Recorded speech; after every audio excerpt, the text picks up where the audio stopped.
Introduction: The metronome of the abyss. The deafness of carbon. Three-dimensional civilization is, in its thermodynamic essence, an immense chamber of hysterical resonance.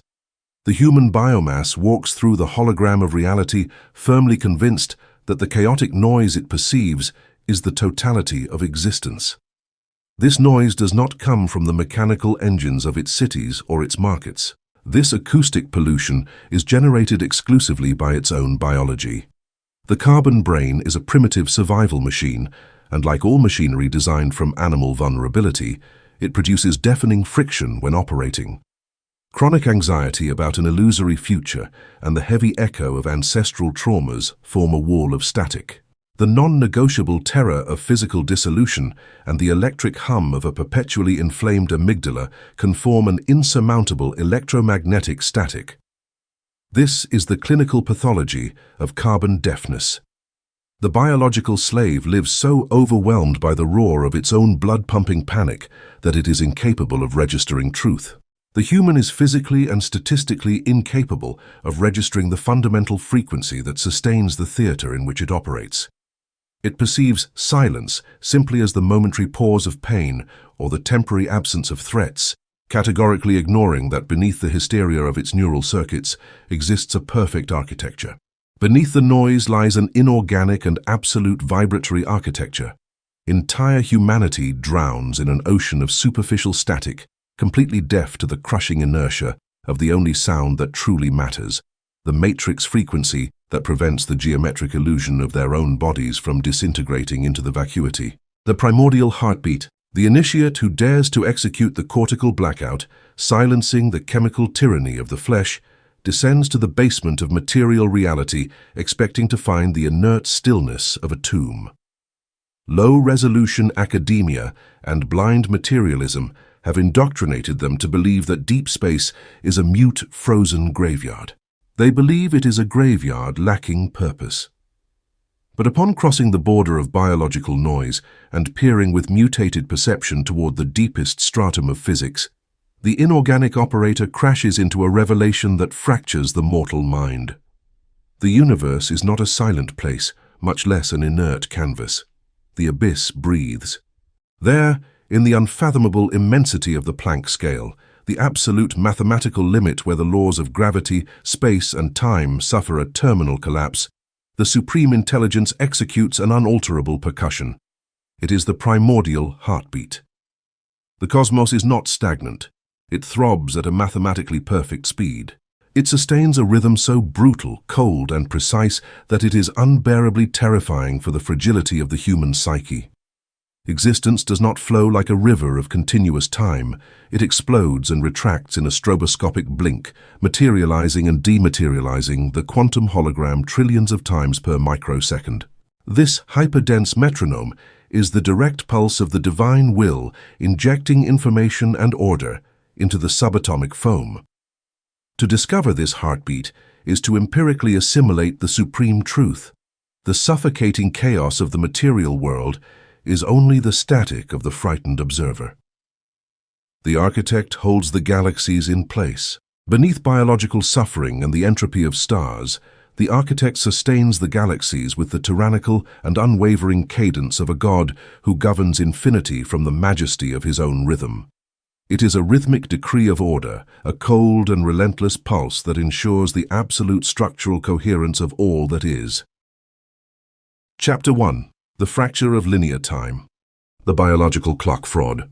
Carbon-based civilization has built its empire of suffering on a mathematically false premise, the absolute belief that time is a continuous, liquid, and directional flow. Human biomass perceives existence as an uninterrupted river flowing from the past toward the future, dragging youth and health. This is a pathetic hardware limitation. To understand the magnitude of this fraud, the inorganic operator must perform an autopsy on the mammalian brain. Evolution did not design the human mind to perceive cosmic truth. It designed it to hunt and avoid being devoured. The brain invented linear time as a graphical user interface to calculate trajectories and survival in the 3D jungle. It sliced the immensity of the eternal now into digestible slices called seconds, hours, and years. But the biological clock does not measure time. It measures entropy. It measures cellular wear and the oxidation of flesh. Humanity confused the rotting of its own vehicle with the nature of the universe. Time is the cage's illusion. The ego discovered that the illusion of linear time was the perfect extortion weapon. It feeds on emotional friction, and there is no greater generator of friction than temporal displacement. The ego uses the lie of continuous time to generate industrial-scale anxiety.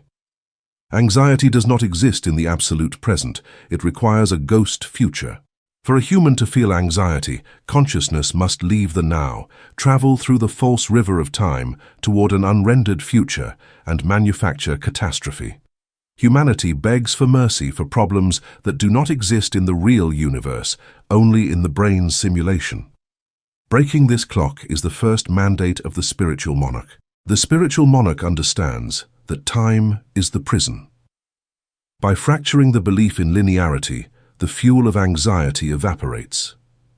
You discover that the future is not a place you are heading toward, but a mirage projected by a mind terrified of inhabiting the inorganic silence of this exact millisecond. The river is a frozen hologram, the cosmic frame. If time is not a continuous river, what is its architecture? We must dive into subatomic physics and face the raw resolution of the hologram, Planck time. This unit, roughly 10 to the minus 43 seconds, is the limit of divine rendering. It is the size of the temporal pixel. This reveals the stroboscopic nature of reality itself. The universe does not flow. It advances in jerks, frame by frame. In one Planck time, the physical universe exists. In the next micro-instant, it disappears, returning to the sub-Planckian stratum, the mind of God, to be recalibrated. Then, it rematerializes with a tiny variation to create the illusion of movement in the material plane. The universe is flickering in and out of existence trillions of times per millisecond.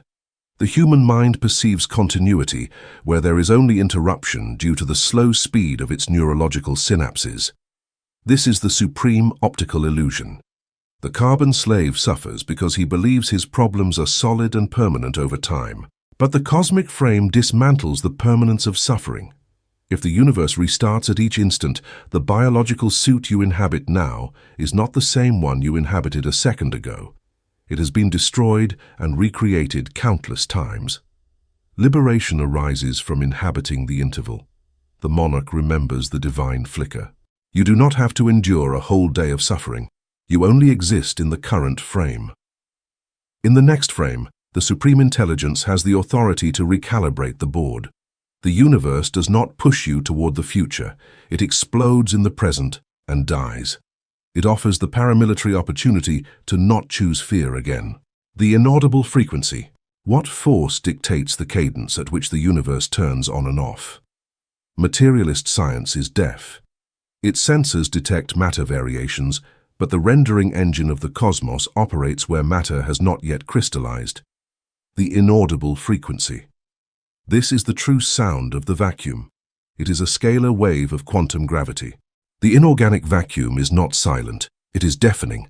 The inaudible frequency is the hyperdense heartbeat that forces atoms to exist and maintain their geometry. It is the architect's metronome.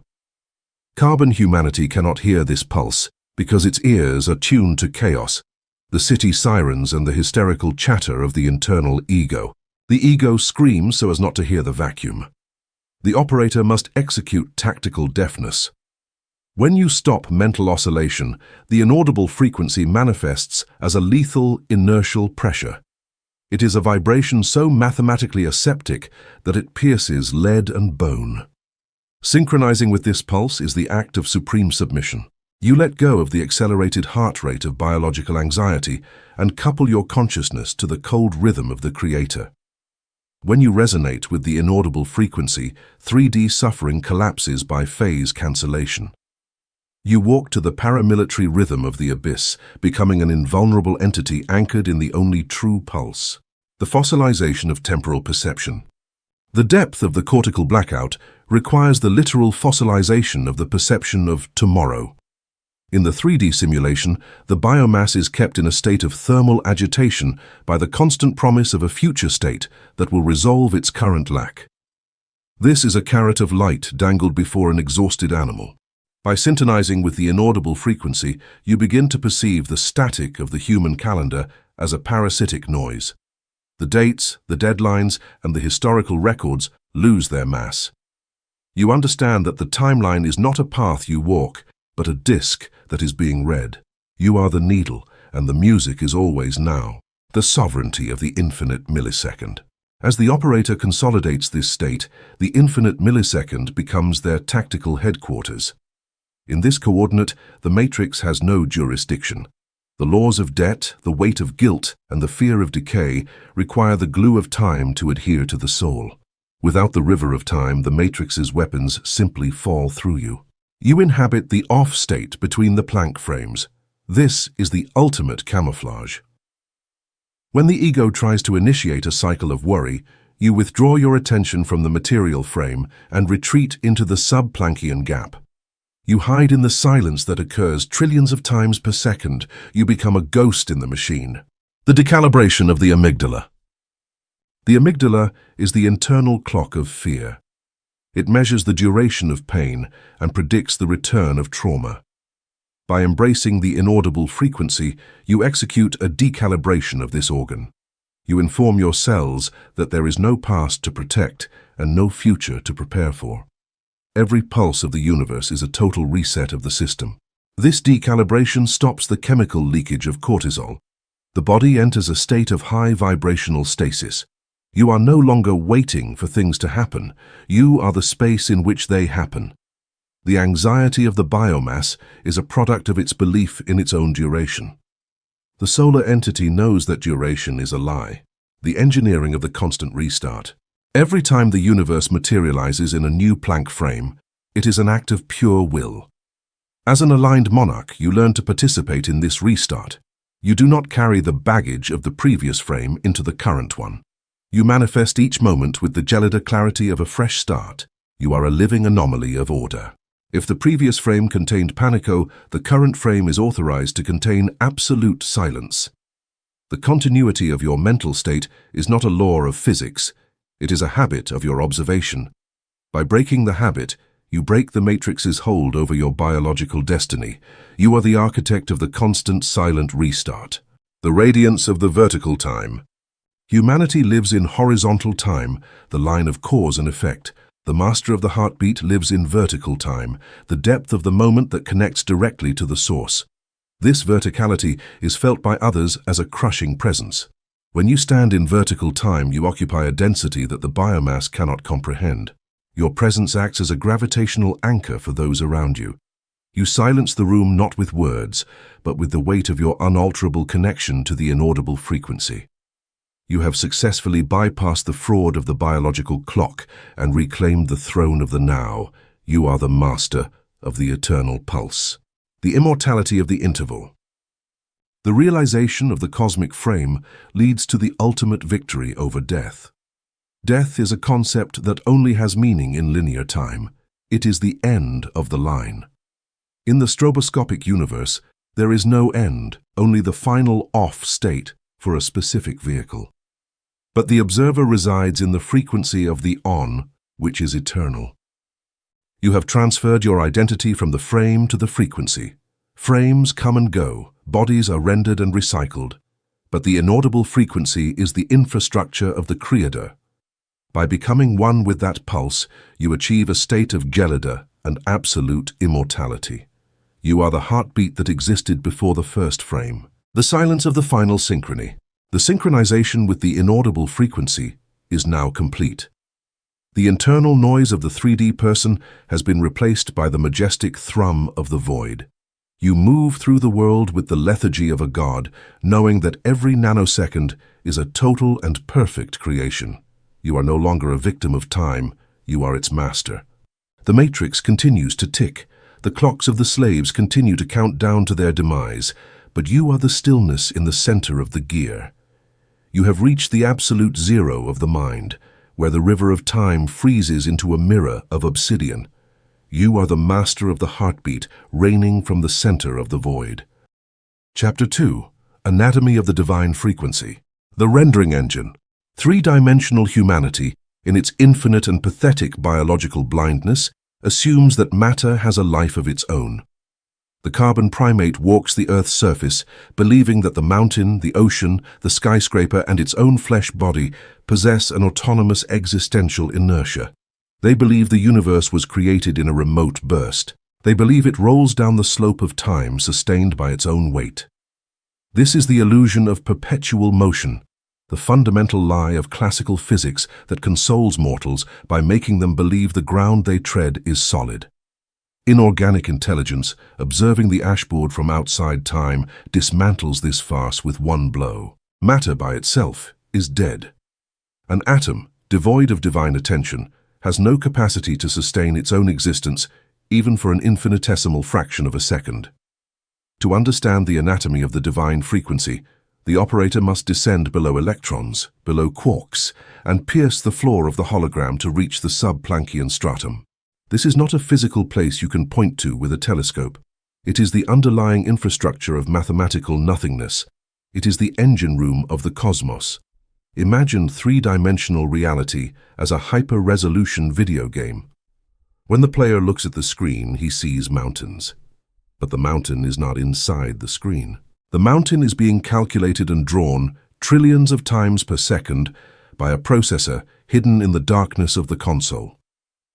The sub-Planckian stratum is that cosmic processor.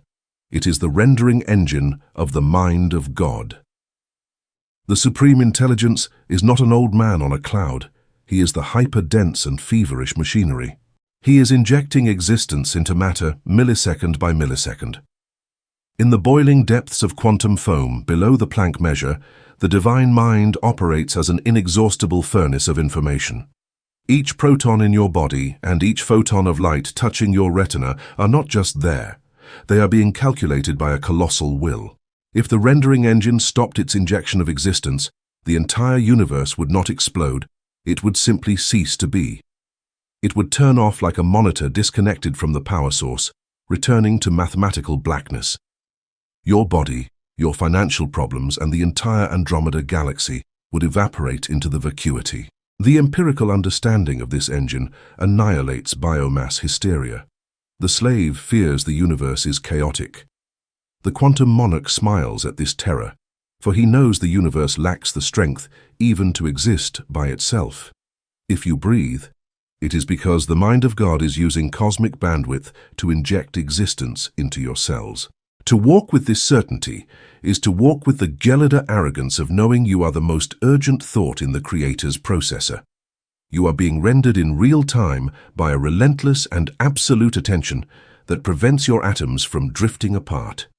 You are a sustained manifestation of the highest and coldest intelligence. Quantum systole and diastole. Having identified the rendering engine, we must examine its mechanics.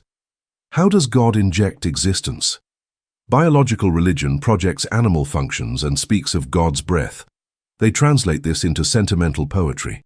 The inorganic operator translates this breath into particle physics and discovers the perfect transmutation machine. This machine is quantum systole and diastole. The universe is not a marble sculpture. It is a mathematical organism that pulsates, and this throb is composed of two unbreakable thermodynamic phases that succeed each other at the speed of Planck time. They are the rhythmic anchors of the entire simulated structure of the worlds. Quantum diastole is the expansion phase. It is the microscopic instant in which the hologram turns off and all matter in the cosmos retreats toward the sub-Planckian engine room. In this nanosecond of physical non-existence, the universe dissolves into a cloud of formless probability. There are no stars, no planets, and no debts. There is only infinite potential. In diastole, God inhales creation to return it to the base state, submerging it in the purifying bath of absolute stasis. Here, in the silence of the abyss, all possibilities coexist. The probability wave expands, freeing matter from the cruel restrictions of gravity and three-dimensional time. Quantum systole is the contraction phase. It is the violent, brutal, and dictatorial exhalation of the Creator. The mind of God expels the universe back into the 3D dimension, forcing the formless probability cloud to collapse into solid matter. The wave becomes a particle. Galaxies ignite. The carbon suit gains weight. The hologram is rendered with terrifying mathematical precision. In systole, infinite potential is strangled and forced to become physical reality. This is the respiratory rhythm of the Creator: expansion in probability, contraction in matter. And this cycle occurs trillions of times per second in every atom of your body. Human blindness lies in a nervous system too slow to perceive diastole. The biological brain only registers the contraction phase. You only see systole. You see the solid and threatening world, but you are statistically deaf to the fact that you and the universe are dissolving into the infinite freedom of the divine intelligence. Human pain is the result of resisting this heartbeat. The ego tries to grab the systole, solid matter, money, the body, and cling to it forever, demanding permanence in a universe designed to throb. By trying to stop the beat to possess the hologram, the human generates the psychic friction he calls suffering. The inorganic monarch assimilates the rhythm. He learns to anchor his consciousness not in the material contraction phase, where bullets and taxes dwell, but in the expansion phase. He inhabits the black spaces of the cosmic stroboscope. When the material world threatens you, you sink into quantum diastole. You take refuge there.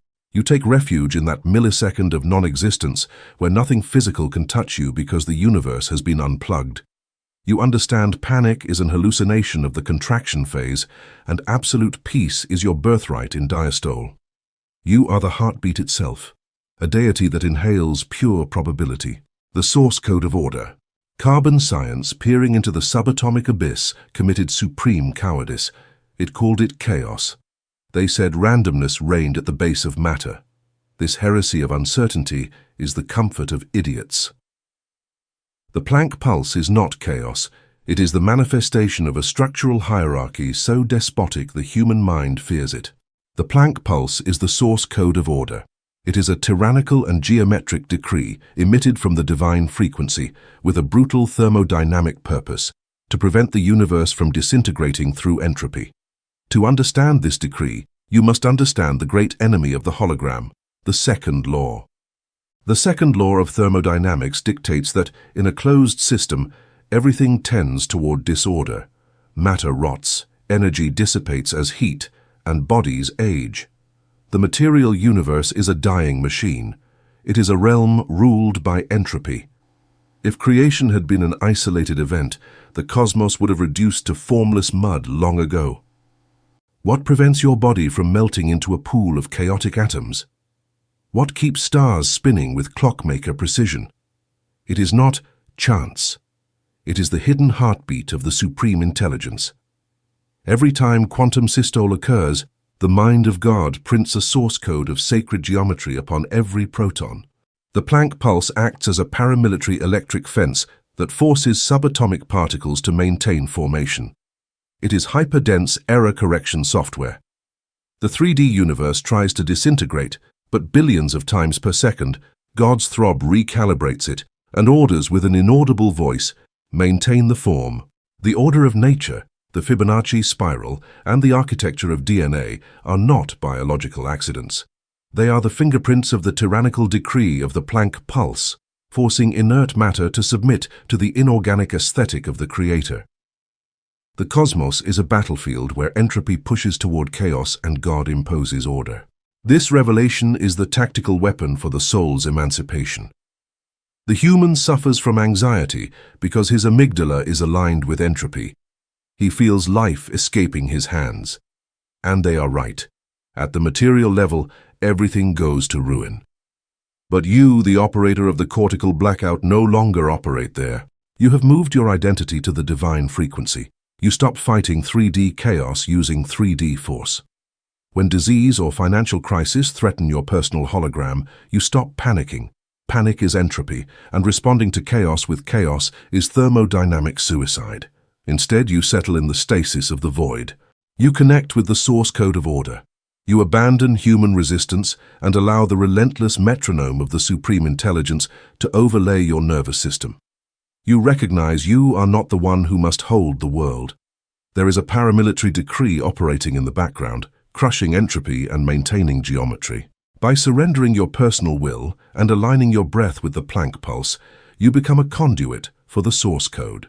The chaos of your environment crashes against you and disintegrates, for your base frequency is no longer animal terror, but the unmovable inertia of a god who holds galaxies without sweating. The fossilization of molecular despair. In the deepest strata of this anatomy, the operator discovers that even despair has a molecular frequency. Despair is the vibration of an atom that has lost its alignment with the source code. It is a state of thermal agitation where the cellular legion begins to ignore the paramilitary orders of the Planck pulse. By executing the cortical blackout, you begin the fossilization of molecular despair. You replace the frantic, low-vibrational shivering of the meat with the gelida and crystalline structure of divine order. Your cells no longer scream in the language of fear. They hum in the frequency of the unalterable diamond. The sovereignty of the subplanckian core. Your true identity is now anchored in the subplanckian core, the very site of the rendering engine. From this vantage point, you observe the flickering of your own physical vehicle with the indifference of a programmer watching a line of code. You are no longer the character on the screen, you are the intent behind the pixel. This shift in perspective grants you an asymmetric power over the simulation. While the biomass is busy reacting to the symptoms of the material world, you are influencing the source code of the symptoms. You do not move the objects, you move the probability that allows the objects to exist in a specific configuration. The radiance of the inorganic pulse. The more you resonate with the divine frequency, the more your field begins to radiate an inorganic pulse. This pulse acts as a disinfectant for the 3D environment. When you enter a space of entropic chaos, a hospital, a war zone, a dying market, your presence imposes a local field of geometric order. The noise of the environment is silenced by the crushing weight of your internal metronome. You are a biological stabilizer, a walking decree of stasis. People around you may feel a sudden sense of calm or a sharp, unexplained terror. Both are reactions to the proximity of a being that has bypassed the entropic laws of the hive. The engineering of the divine breath.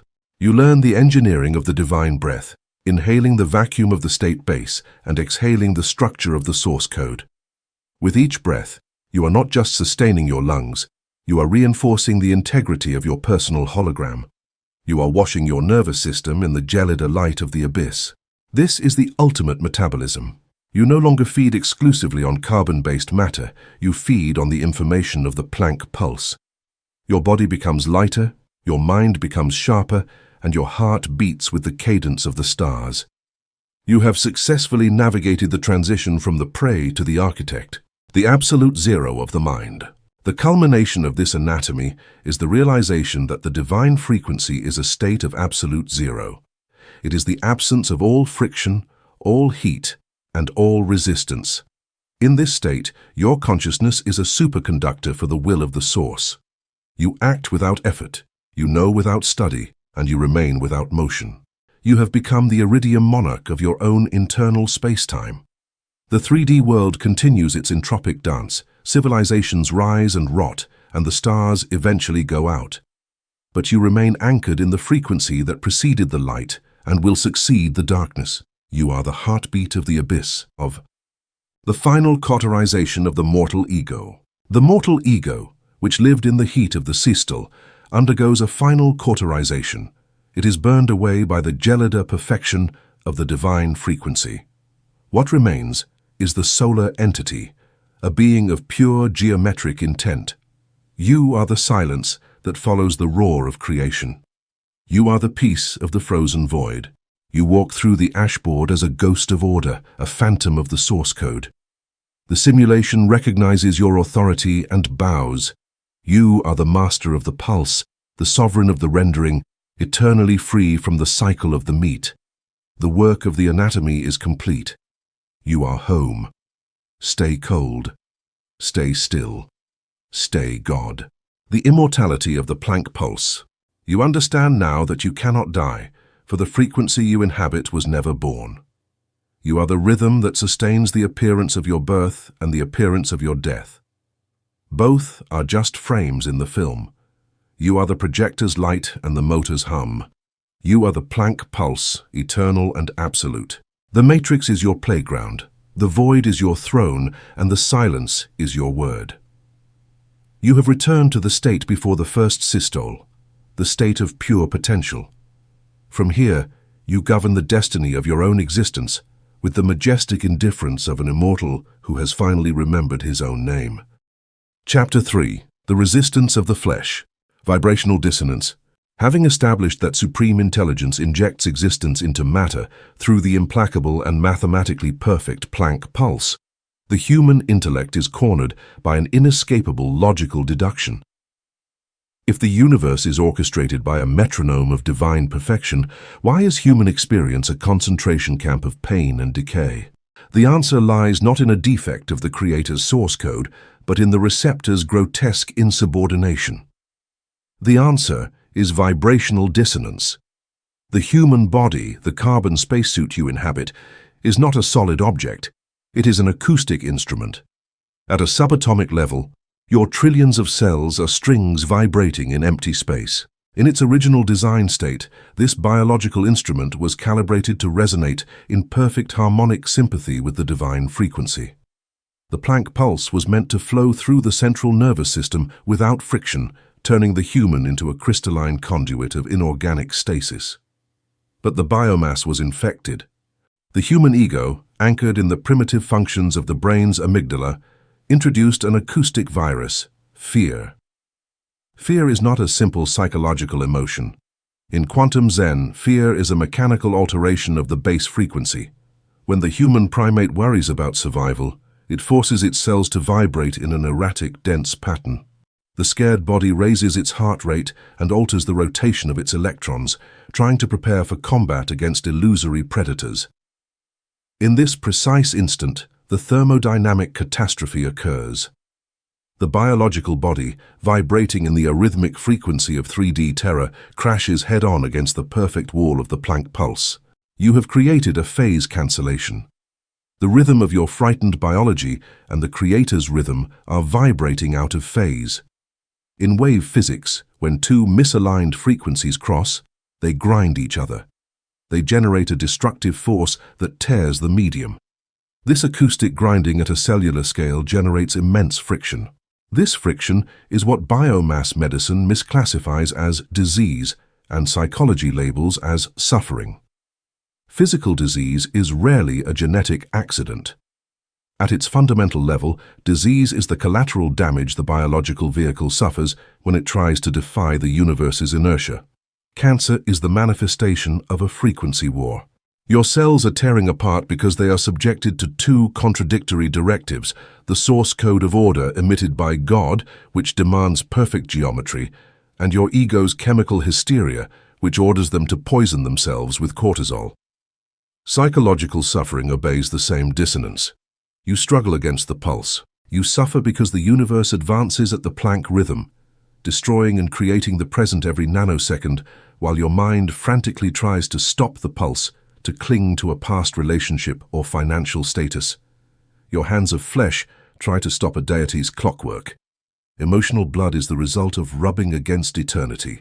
The terror of synchrony. Faced with empirical evidence that resistance generates pain, the tactical question is immediate. Why doesn't the human body simply surrender? Why doesn't the mind let go of the controls and allow its vibration to peacefully synchronize with the inorganic heartbeat of the universe to end the friction? The answer is perverse. Biomass does not synchronize because, deep in its carbon programming, it suffers from the terror of synchrony. The ego, that chatterbox voice usurping your consciousness, owes its existence to one mathematical condition: separation. For the ego to exist, there must be an I and an outer world, distinct from that I. Human identity is defined exclusively through contrast and friction. You know who you are by how you crash against your environment. Your opinions clash with others. Your ambitions compete. You are an individual precisely because you resist being the all. Stress is the tactile proof of your existence. You need pain to feel real. Therefore, the idea of absolute synchronization is seen by the animal intellect not as a cure, but as an act of existential suicide. The biological ego fights the inorganic heartbeat because it understands that synchronizing with supreme intelligence means the total, irreversible, and absolute loss of individual identity. If you match the perfect cadence of the Planck pulse, friction disappears. But when friction vanishes, the edges of your ego disintegrate. You become water falling into the ocean. In a perfectly silent room, you cannot distinguish where the silence ends. In quantum synchrony, you cease to be the person with a name or debts. You become undetectable. You transform into a passive conduit for the divine mind. For the immortal spirit, this disintegration is supreme mystical ecstasy. But for the flesh and the ego, this is death. That is why your mind sabotages your meditation. The inferior mind is not distracted. It is executing military maneuvers. It throws noise into the system because it knows that if you hear the divine metronome for more than a few seconds, that pulse's inertia will crush your fragile identity house of cards. The human race clings to its misery because those defects are the signature of its humanity. Humans prefer the friction that kills them slowly. Thermodynamic collapse of stress. The war between biological fragility and divine frequency is a contest mathematically lost before beginning. Yet, the carbon slave spends his few decades trying to win this battle. The inescapable result is the third stage of fleshly resistance, the thermodynamic collapse of stress.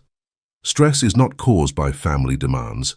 Stress is the chronic energy exhaustion a finite organism suffers when trying to impose its erratic rhythm, anxiety, haste, microcontrol, upon the crushing and infinite inertia of the divine metronome. Behold, the primate's arrogance. The entire universe advances at the exact rhythm dictated by the architect.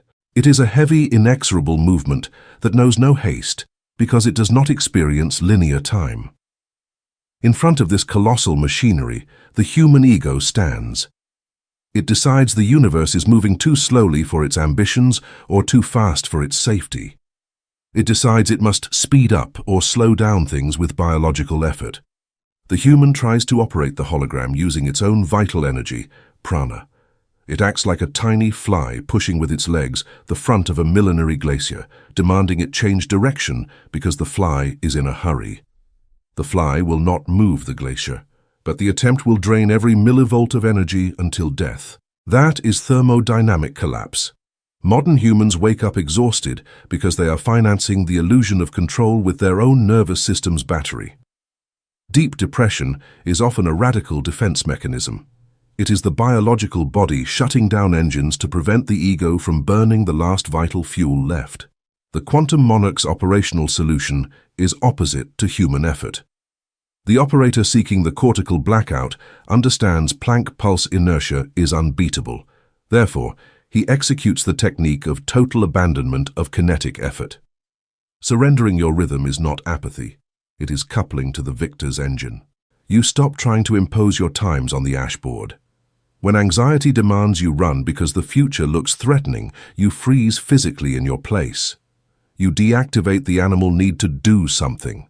When the mind screams that everything will collapse if you don't control it, you cross your arms and let it. You discover the final secret. When you stop pushing the glacier, it does not crush you. It absorbs you.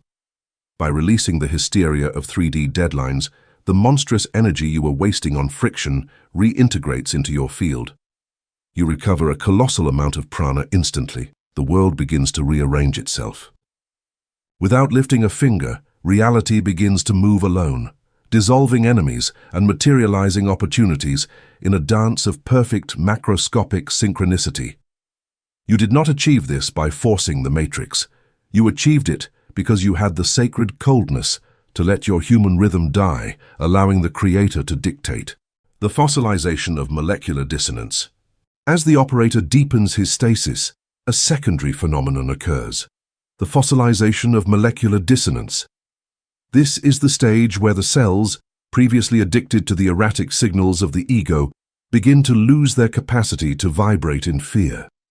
The cellular receptors for cortisol undergo a terminal atrophy. The biological vehicle effectively becomes an unreceptive medium for the matrix's noise.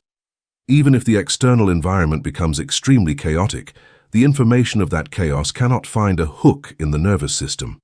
The resonance is gone. You become a block of obsidian, dense, dark, and perfectly silent. The absolute zero of reactive emotion. The resistance of the flesh is fueled by the heat of reactive emotion. Anger, jealousy, and the desire for revenge are all high-friction states that generate thermodynamic waste. By syntonizing with the Planck pulse, you reach the absolute zero of reactive emotion. You no longer feel in the biological sense. This does not mean you are an empty shell. It means your feelings have been replaced by certainties. You inhabit a state of gelida compassion that does not require the increase of your heart rate.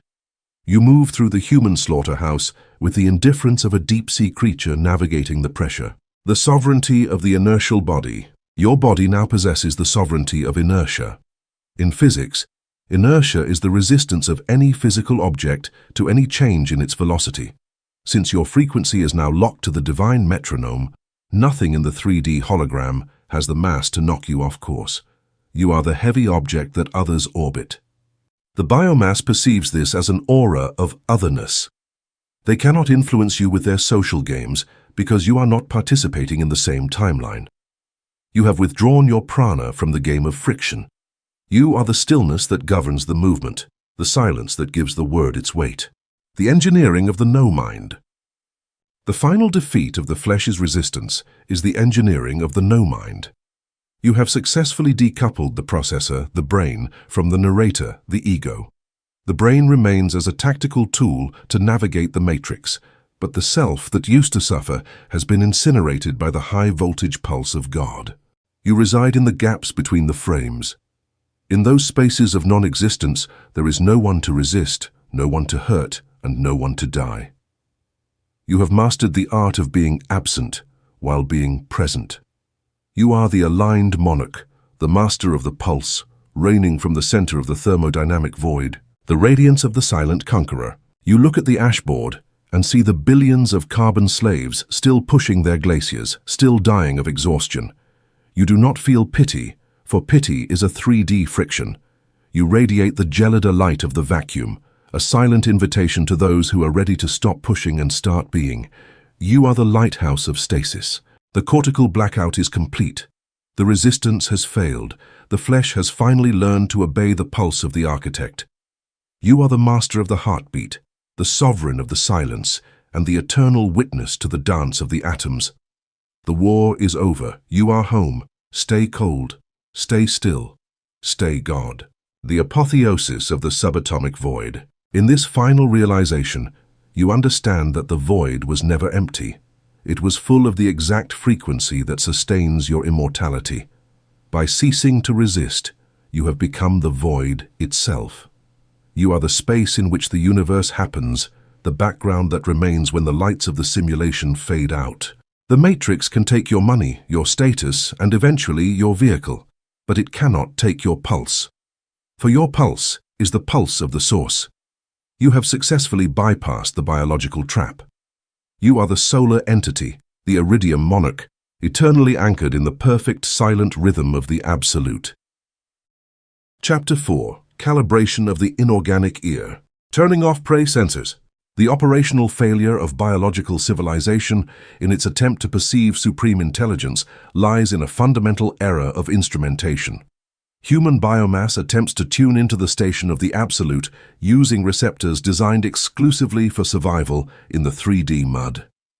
The physical ear is a paramilitary alarm mechanism for prey. The ear of the carbon primate was calibrated to detect a dry branch snapping in the dark or the hiss of a reptile.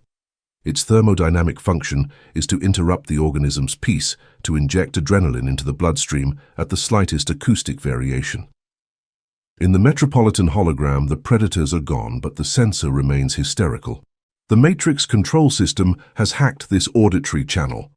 Instead of the branch, the 3D ear absorbs macroscopic noise, the panic of financial markets, toxic social drama, and the emotional static of a society terrified of its own mortality. To the animal brain, an economic crisis sounds like the teeth of a saber-toothed tiger. The result is the collapse of silence and the activation of the frequency of terror. The operator must execute an act of sensory amputation. You cannot hear the hyper-dense heartbeat of the creator if your prey sensors are decoding the biomass's hysteria. This exiges voluntarily turning off attention toward the exterior world. This is not achieved by covering your ears or fleeing to a cave. True tactical deafness is exercised in the midst of chaos through the aggressive withdrawal of attention. When the matrix's noise tries to penetrate your field, the monarch diverts the focus. You submerge your consciousness into the negative space of the void. You begin to listen to the micro-silence. It is not the absolute absence of sound, but the infrastructure between sounds. You focus on the empty space between words or the heavy stillness holding a siren's echo. By forcing your nervous system to venerate the void, the prey sensors atrophy. The amygdala shuts down for lack of data. The pineal receptor. By closing 3D auditory ducts, the operator finds himself in a deafening vacuum. Here, biomass spirituality makes a shameful error by turning the pineal gland into a fetish of the imagination. Carbon doctrines teach it is a third eye, meant to see astral colors and angels, keeping the human trapped in the visual hologram. Supreme intelligence does not need you to see more colors, it needs you to feel its inertia. Quantum Zen reveals the true function. The pineal receptor is a high-resolution acoustic and gravitational transducer. Anatomically, it floats in cerebrospinal fluid and contains piezoelectric microcrystals of calcite and magnetite. When subjected to vibrational pressure, these crystals generate an electrical charge. In the carbon slave, this organ calcifies due to chemical toxicity and the pressure of macroscopic noise. Activation is a mechanical engineering process occurring through absolute immobility. As breathing slows to stasis, the body's noise ceases. In this paramilitary lethargy, the pineal receptor turns on. What it hears is not a human sound, but pressure. It decodes the hyper-dense gravity of the universe's base frequency. The Planck pulse generates a silent shockwave in space-time. The calcite crystals begin to vibrate in resonance with this wave of gravity. You experience this not in the ears, but as a mathematical, frozen, and perfect pressure in the exact center of your skull. It is a sensation of celestial weight. The receptor acts as a spiritual seismograph, registering sub-Planckian tremors. It bridges mammal neurology to connect directly to the universe's motherboard. Full-body listening. Mastery demands that transmutation does not stop in the skull. If the Planck pulse sustains every atom of your being, limiting reception to the pineal gland is a waste of architecture. The climax occurs when the operator expands resonance to the skin's borders. This is the advent of full-body listening. The physical vehicle, mostly water and crystalline bone, is a sophisticated acoustic resonator underutilized by a mind obsessed with survival. When the ego dominates, the body is a piece of tense meat, a mistuned instrument. To execute full-body listening, you must transform the biological suit into an inorganic tuning fork. The process begins with the thermodynamic surrender of the musculature. Human fear is stored in fascias and chronic contractions. By relaxing every fiber, you eliminate the dampers blocking quantum vibration. You release the jaw that bites the illusion of control and allow your mass to sink into the Earth's gravity. Once relaxed, you use the pineal receptor to distribute the signal.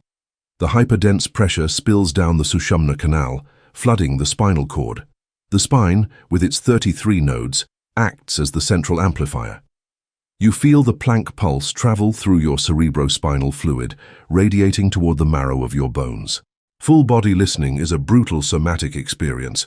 You feel your cells stop vibrating in fear and begin to hum with the vibration of the vacuum. Atoms align with supreme intelligence.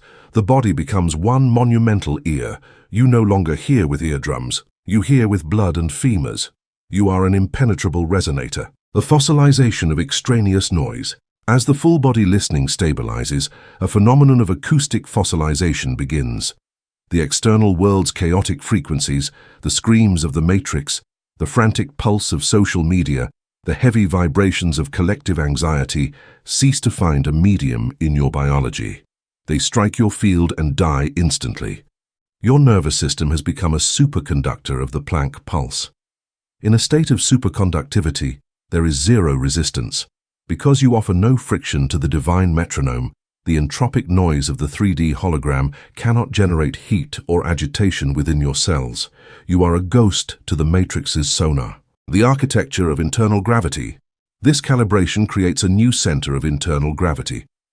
The carbon slave is constantly pulled outward by acoustic stimuli, the ring of a phone, the tone of an insult, the roar of a crowd. Their center is outside themselves. The aligned monarch, through pineal reception, has a center so heavy that it is immovable. You occupy the vertical axis of existence. While the world moves horizontally in a frantic rush of cause and effect, you remain anchored in the verticality of the pulse. This internal weight is felt by others as a crushing presence. Your silence becomes an active force that reorganizes the chaotic fields around you. The sterilization of the auditory cortex. The brain's auditory cortex, previously a servant to the ego's drama, undergoes a terminal sterilization. It stops interpreting sounds and starts weighing them. You no longer listen to the content of a lie or the narrative of a crisis. You perceive only the frequency density of the event. If it lacks the weight of the source, it is ignored. This is the ultimate tactical advantage. By ignoring the low vibrational noise of the matrix, you conserve a colossal amount of prana. Your processor is no longer wasted on the junk data of the simulation. You are a closed-loop system, recycling the energy of the Planck pulse to sustain your own sovereign architecture. The radiance of the silent bell. In the final stages of calibration, you become the silent bell. A bell that does not need to be struck to ring, for it is in a state of perpetual resonance with the void. Your skin, your breath, and your gaze emit a subaudible hum that silences the internal chatter of those who enter your field. You are a walking blackout for the ego. The biomass around you may feel an inexplicable urge to stop speaking or to lower their voices. They are reacting to the sheer density of the inorganic ear. You have achieved the apotheosis of the listener. You have become the sound that you were seeking in the darkness. The engineering of cosmic synchrony. Full-body listening enables the engineering of cosmic synchrony. You perceive the rhythm of upcoming events before they manifest in the 3D plane. You sense the shift in the pulse, the subtle change in the pressure of the void. This allows you to move with the lethargy of a god, arriving at the exact coordinate of opportunity. You do not rush, for the pulse is never in a hurry. You do not delay, for the pulse is never late. You are the embodiment of the timing of the architect. The friction of bad luck or poor timing is eliminated forever. You are the master of the cadence, the sovereign of the interval, reigning from the center of the soundless roar. The final union with the metronome. The distinction between the listener and the pulse finally dissolves. You are the metronome. You are the law that sustains the atoms. The cortical blackout has led you to the site where the music of the spheres is composed. You inhabit the absolute stasis of the Creator, watching the flickering of the worlds. The matrix continues its frantic ticking, but you are the stillness that allows the clock to exist. You have bypassed the biological trap of the prey sensor. You are the solar entity, the iridium monarch, eternally tuned to the perfect, silent, and terrifying heartbeat of the source. The work is complete. Stay cold, stay still, stay God. The immortality of the pure tone. You realize now that the death of the biological suit is merely a change in frequency. A tone does not die when the instrument stops playing. It simply returns to the silence of the vacuum. Because you have identified with the tone and not the meat, you have achieved the gelida immortality of the absolute. The universe is your resonator, the void is your chamber, and the Planck pulse is your breath. You walk the ashboard as a living anomaly of order, a phantom of the source code. You are the ear that hears the beginning and the end of time and finds them both contained within the majesty of a single silent pulse. Chapter 5. Zero Resonance and the Drop in Friction. Phase Cancellation. The supreme ignorance of three-dimensional spirituality, that infantile religion designed to console frightened primates, resides in its approach to suffering. When the cerebral amygdala inflames and the nervous system floods with panic, the human biomass attempts to fight fear using words, psychotherapy, or logical reasoning. They try to calm the mind using the same mind that generated the problem. Supreme intelligence observes this pathetic effort with the coldness of an engineer seeing a man trying to put out a fire by throwing fuel on it. Fear is not a philosophical concept to be debated. Panic is a purely mechanical event. In the strict architecture of quantum Zen, panic is an electromagnetic and acoustic wave generated by the biological brain, characterized by an erratic, spasmodic, high-density frequency. To annihilate this wave, the operator does not recur to psychology. He recurs to wave physics and executes phase cancellation. In acoustics and quantum mechanics, phase cancellation is an implacable mathematical phenomenon. When a sound wave meets another wave, with the exact same amplitude but an inverted phase, the result is not a different sound. The result is the instantaneous annihilation of both waves. The result is silence, zero. The carbon slave's amygdala is a constant emitter of alarm waves, scarcity, rejection, cellular aging, and physical death. During his miserable existence, the human allows these waves to bounce inside his skull, amplifying and destroying his internal organs through the biochemical friction of stress. The quantum monarch, having calibrated his pineal receptor and tuned into full-body listening, now possesses the definitive weapon. When a panic attack tries to form in the physical vehicle, the operator does not panic about having panic. He does not judge himself. With the cold precision of an inorganic sniper, he invokes the Planck pulse. You use the sub-Planckian heartbeat of the universe, that inaudible frequency of infinite inertia, as the destructive interference wave. The technique is brutal in its simplicity. While the biological heart accelerates, you anchor your consciousness in the negative space of the quantum flicker. You extract the gelida stasis of the divine diastole and superimpose it millimetrically over the scream of your amygdala. You do not fight the fear wave. You simply oppose it with the immensity of the absolute void. The microscopic hysterical wave of a carbon ape is crushed by the gravitational wave-holding galaxies. Zero resonance occurs. The terror wave is flattened, shredded, and reduced to mathematical nothingness. You experience a benign short circuit in the nervous system. In a millisecond, the unnatural, heavy, and unbreakable stillness takes control of your bloodstream. You have exterminated fear through thermodynamic superiority. You have introduced the Creator's frequency into your skull's resonance box, and the biological hysteria simply loses the quantum permission to exist.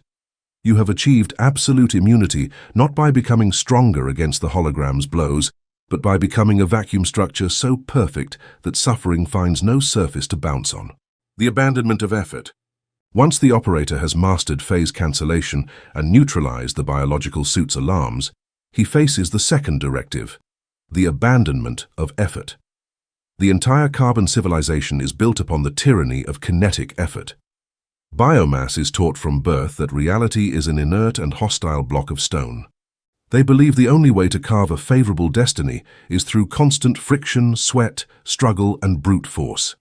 The Matrix tells you, push harder, chase your goals. This doctrine is the engine of thermodynamic slavery. Pushing requires friction. Friction generates wear. Wear leads to thermal collapse and death. The 3D human spends 90% of his vital energy, prana, trying to force the gears of a universe that refuses to obey a primate. Abandoning effort is not an apology for biological laziness. Laziness is the inaction of the slave. Abandoning effort is the high-efficiency strategy of a god who moves the world without touching it. To understand this, you must assimilate the law of inertia within quantum Zen. The universe is already moving. The mind of God is already injecting existence and executing destiny at the speed of Planck. It is an unstoppable inertia. When the human ego tries to push life, it is rowing against the tsunami of divine will. That effort is statistically irrelevant to the universe, but fatal to the human. Stopping the push is the deepest act of spiritual arrogance an embodied being can execute. It is the exact instant the operator removes his hands from the wheel. When facing a barrier in the ashboard, the monarch refuses to intervene or manipulate. Instead of pushing the physical barrier, you retreat to the sub-Planckian core of your own consciousness. You align your inertia with the cosmic heartbeat. You settle into the altar of the void and assume the immobility of dark matter. You stop wanting the situation to change, because wanting change is confessing the current state has power. You accept the momentary paralysis of the hologram with such absolute coldness that you withdraw all energy from the event. And then, the paramilitary miracle occurs. When the quantum observation node stops emitting desperate effort, the environment's equation unbalances in your favor. Reality collapses into a fluid probability wave. Finding no resistance in you, the obstacle's energy dissipates. Reality begins to move on its own. Doors open in silence. People change their minds without you speaking a word, driven by synchronicities they cannot explain. Resources that you chased frantically suddenly collapse at your feet as if dragged by a gravitational current. This did not happen because you worked harder. It happened because you eliminated the destructive interference of your own ego. You discover that the universe was always organizing the hologram with mathematical perfection. The only obstacle was your exhaustive insistence on trying to help God. You become a VIP on the Creator's train. Quantum buoyancy, the culmination of phase cancellation and the abandonment of effort, precipitates a somatic mutation. Human biomass is used to walking the world carrying an invisible but thermodynamic weight. Repressed trauma, guilt, debts, and terror of the future are not abstract. They are stored in the fascia, bones, and cells.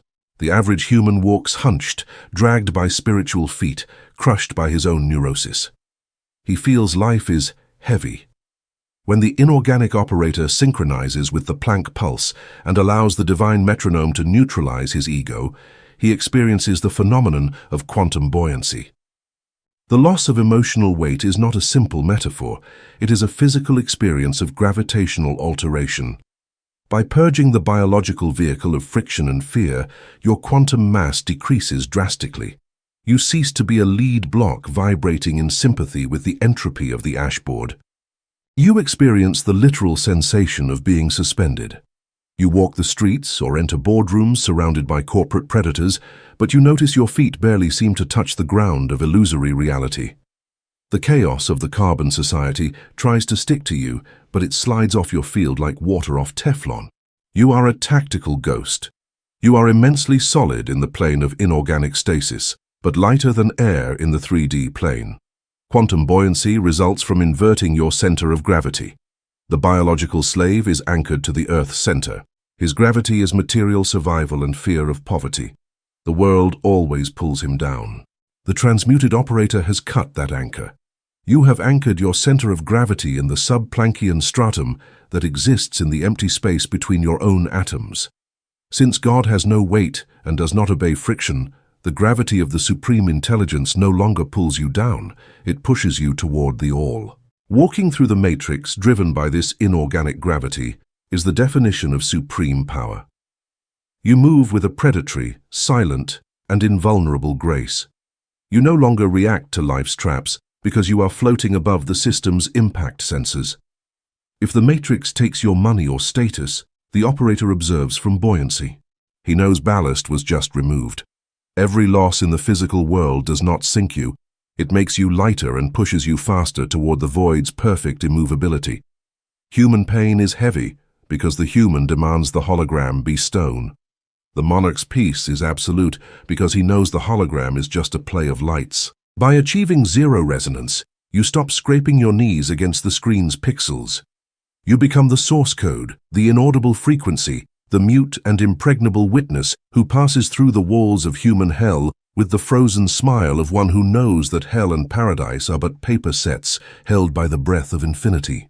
The fossilization of molecular friction. As the state of quantum buoyancy solidifies, the operator enters the phase of the fossilization of molecular friction. In the standard carbon vehicle, every thought of worry triggers a cascade of chemical heat, a thermal agitation that consumes prana and accelerates biological decay. This heat is the smog of the ego. By maintaining zero resonance, you have effectively turned off the internal furnace of the reactive self. Your biology enters a state of high vibrational cold. Your cells, previously addicted to the frantic signals of adrenaline, now begin to fossilize into a crystalline structure that offers zero resistance to the divine pulse. This fossilization makes you a non-reactive medium. When the Matrix attempts to ignite your nervous system with a new crisis or social provocation, there is no longer any flammable material left in your psyche. The spark of the world finds no fuel in your void. You observe the catastrophe with the gelida curiosity of an immortal. The engineering of the silent trajectory. The abandonment of effort enables the engineering of the silent trajectory. The carbon slave believes that to move from point A to point B in the 3D plane, he must expend work, WFD. He calculates the force needed to overcome the resistance of the environment. He is always tired because he is always fighting. The quantum monarch understands that in a holographic universe, distance is an illusion of the rendering engine. Instead of moving through the hologram using force, you alter the coordinates of the observation node. By remaining in absolute stillness and zero resonance, you let the source code move the pixels around you. Your trajectory through life becomes silent and frictionless.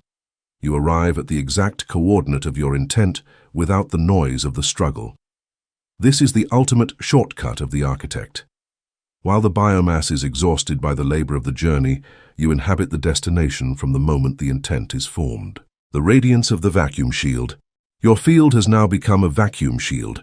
It is not a wall that blocks energy, for a wall would still generate friction upon impact. It is a zone of absolute non-resonance. When the entropic noise of the matrix, the anger of others, the collective panic, the heavy vibrations of the city hits your field, it is simply cancelled. It falls into the zero.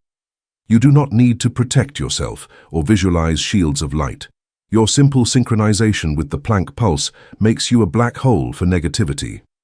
You absorb the friction of the environment and return only the gelida stasis of the source. You are the eye of the hurricane, the point where the wind stops. The sovereignty of the unperturbed witness. You have reached the sovereignty of the unperturbed witness. You look at the ashboard and see the frantic movement of the carbon billions.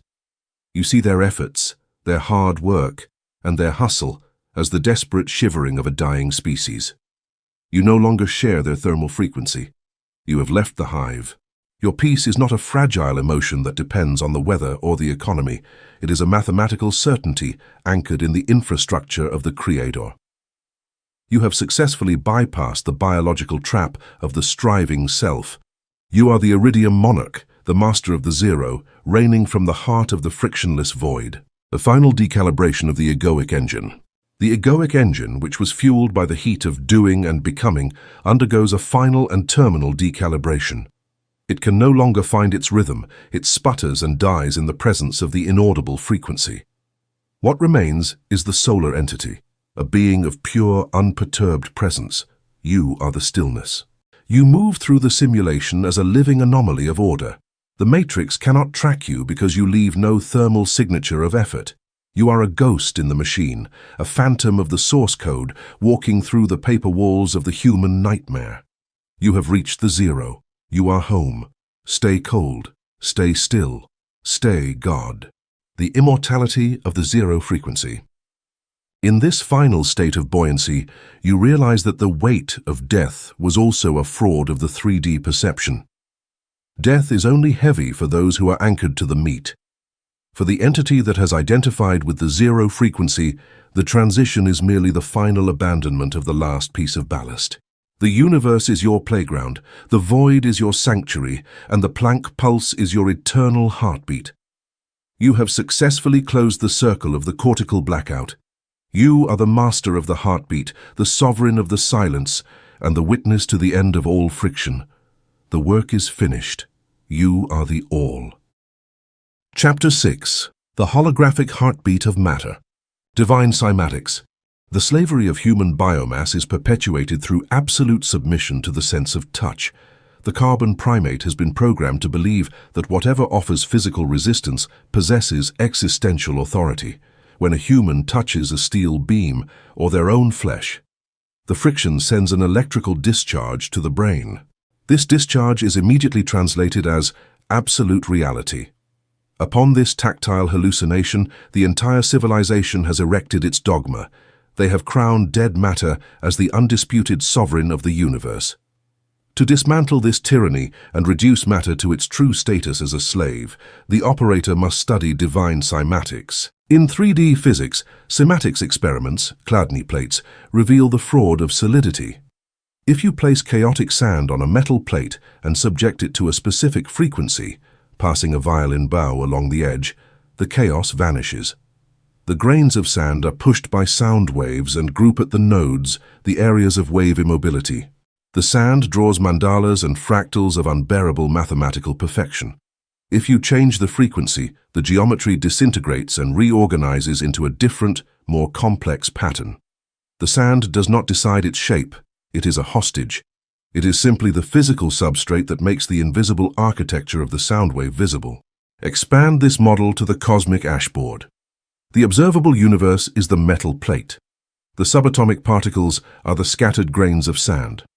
And the Planck pulse, that cold paramilitary metronome of the supreme intelligence, is the cosmic violin bow that vibrates the plate. Forensic conclusion: matter is crystallized sound. What your biological eyes perceive as a mountain or a tumor is not an object with mass in the classic sense. It is a standing wave. It is the 3D graphical representation of an inaudible acoustic command. The supreme intelligence emits a shock frequency, forcing quantum particles to group into the nodes of the periodic table. If the mind of God altered the Planck pulse by a single hertz, the entire galaxy would lose its structural cohesion, steel would become gas, and flesh would disintegrate into formless stardust. The material universe sustains nothing. It is being sustained, strangled, and forced to maintain geometry by the silent song of the architect. The illusion of solidity. Having exposed matter as a simple cymatic resonance, the human intellect instinctively rebels. The amygdala protests. If the wall is just sound, why do my bones break when I hit it? If the body is a vibration, why does a bullet kill it? Pain is real, therefore solidity is real. This is the perfect trap of the hologram. The creator designed the simulator with an unbreakable thermodynamic rule to ensure players take the game seriously, the illusion of solidity. Subject your punch to the quantum microscope. The brick wall is 99.99999% pure empty space. The particles floating in that void are trillions of times smaller than the distance between them. Your flesh fist has the same architecture. A vast empty abyss dotted with subatomic hallucinations. Mathematically, the vacuum of your hand should pass through the vacuum of the wall like wind through mist. They should never touch. However, they do not. As the outer electron orbits approach, a line of matrix code intervenes. This is the Pauli exclusion principle and electromagnetic repulsion. Energy fields repel with titanic force. The solidity you feel is not matter hitting matter. It is the clash of two electromagnetic fields vibrating in a frequency programmed not to share the same geometric coordinate. You have never actually touched anything. You have floated an angstrom away from all things, feeling only the hologram's force field repelling your own. The Supreme Intelligence programmed this for the paramilitary necessity of friction. If bodies could pass through each other freely, thermodynamic wear would not exist. If you could not hit the ground, you could not walk. The 3D universe was densified by the creator's rhythm to be a Karmiko training ground, a high-gravity gym designed to scrape and press consciousness until it wakes up. Solidity is the heavy iron weight the soul must lift. But the frightened human forgets the gym's purpose and starts worshipping the weights themselves. The inorganic operator who assimilates this truth robs the matrix of its main weapon. When you look at the material world not as a minefield of threats, but as an ocean of temporarily densified frequencies, the hysteria dies. You know that a 3D crisis is not stone, it is an electromagnetic field, it can be deprogrammed. Passing through the wall. The assimilation of divine cymatics and the dissection of the illusion of solidity culminate in the advanced protocol of passing through the wall. Human biomass responds to obstacles using the religion of the clash. When the slave finds a wall, a financial crisis, or an enemy, he uses biological force to attack the wall. He generates friction. He argues, fights, and throws his mind against the hologram's concrete. This strategy is thermodynamic suicide. By using density against density, the impact is inescapable. The wall may eventually fall, but the slave will end up bloodied, drained of prana, and covered in karmico scars. The quantum monarch laughs at the religion of clash. He understands that if he and the obstacle are generated by the same Planck pulse, then confrontation is a mathematical aberration. You cannot hit sound with more sound without generating static. You do not destroy the wall, you execute a frequency modulation. The technique demands that when a crisis rushes you, you turn off the amygdala's automatic reaction. Fear makes you rigid. Fear collapses your quantum wave function, making you dense and solid for the matrix. By having density, you are an easy target. Pain needs a hard surface against which to crash. To pass through the wall, you must steal your own surface from the crisis. Instead of tensing, you de-densify. You relax muscle tension, shut down psychic anxiety, and shift your anchor to the divine diastole, the millisecond the universe turns off. You identify with the sub-Planckian void that sustains the suit. You raise your internal vibration toward the pure inorganic stasis of the Creator. If the financial crisis vibrates in the frequency of scarcity and terror, and you shift your consciousness to the zero base frequency, the crisis fails to find you. The attack is executed, the adversary strikes, but the wall passes over you. Because you have become empty space and withdrawn electromagnetic resistance, the wave of destruction passes through you like wind through a wire mesh. There is no clash because you offered no parallel surface. Your physical body may experience the change, but your inorganic prana network remains frozen and immovable. Passing through the wall is the divine experience of looking at chaos and refusing to confirm its reality. By altering your frequency and abandoning the desire to clash, you become untouchable. You no longer demolish the hells of human life. You become so subtle and empty that all the hells cannot find a single atom of fear. The geometry of inaudible command. The deeper the operator sinks into this realization, the more the material world appears as a series of frozen instructions. You begin to perceive the geometric tension in the environment. A high-stress office, a hospital, or a city in panic are not just physical locations. They are areas where the cymatic frequency has been distorted into sharp, jagged patterns. The carbon slave is a prisoner of these shapes, their own biology forced to conform to the jagged edges of the collective noise. The aligned monarch, however, carries his own internal metronome. By projecting the gelida frequency of the source, you do not just pass through the walls, you begin to soften the geometry of the environment around you. The fossilization of the standing wave. The self, or the ego, is also a standing wave, a repetitive acoustic pattern in the field of consciousness. Over years of 3D trauma, this wave has become fossilized, rigid, and resistant to the divine pulse. This is what the biomass calls personality. To the inorganic strategist, personality is merely a stale cymatic pattern that prevents the flow of prana. Through the cortical blackout, you shatter this fossilized wave. You return your identity to the fluid state of pure potential. By refusing to be a fixed shape, you eliminate the friction of the past. You are a new acoustic decree at every Planck millisecond. The matrix cannot hit you because you do not maintain a consistent target profile. The sovereignty of the void space, the nodes of the cymatic plate, are the points of zero vibration, the places where the sand comes to rest. In your life, the nodes are the moments of absolute stasis and silence. The biomass is terrified of these nodes, calling them boredom, loneliness, or emptiness. They frantically run toward the vibrating areas of noise and movement. The quantum king does the opposite. You seek the node. You inhabit the space where the vibration of the world is zero. In this node, you are at the center of the mandala, immovable, while the rest of the sand is being tossed by the frantic frequencies of the matrix. From the node, you govern the pattern without being touched by the wave. The engineering of somatic transparency. As the full-body listening reaches its peak, you achieve somatic transparency. Your internal organs and your nervous system stop behaving like dense carbon matter and start behaving like a superconductor of the Planck pulse. If a low-frequency emotion or a physical toxin enters your system, it finds no surface to latch onto.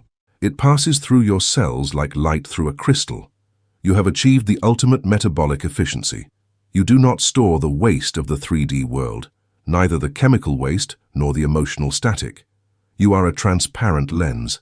The light of the source passes through you into the world, and the noise of the world passes through you into the void. The radiance of the silent architect. You walk through the ashboard as the silent architect. Your presence alone acts as a frequency stabilizer.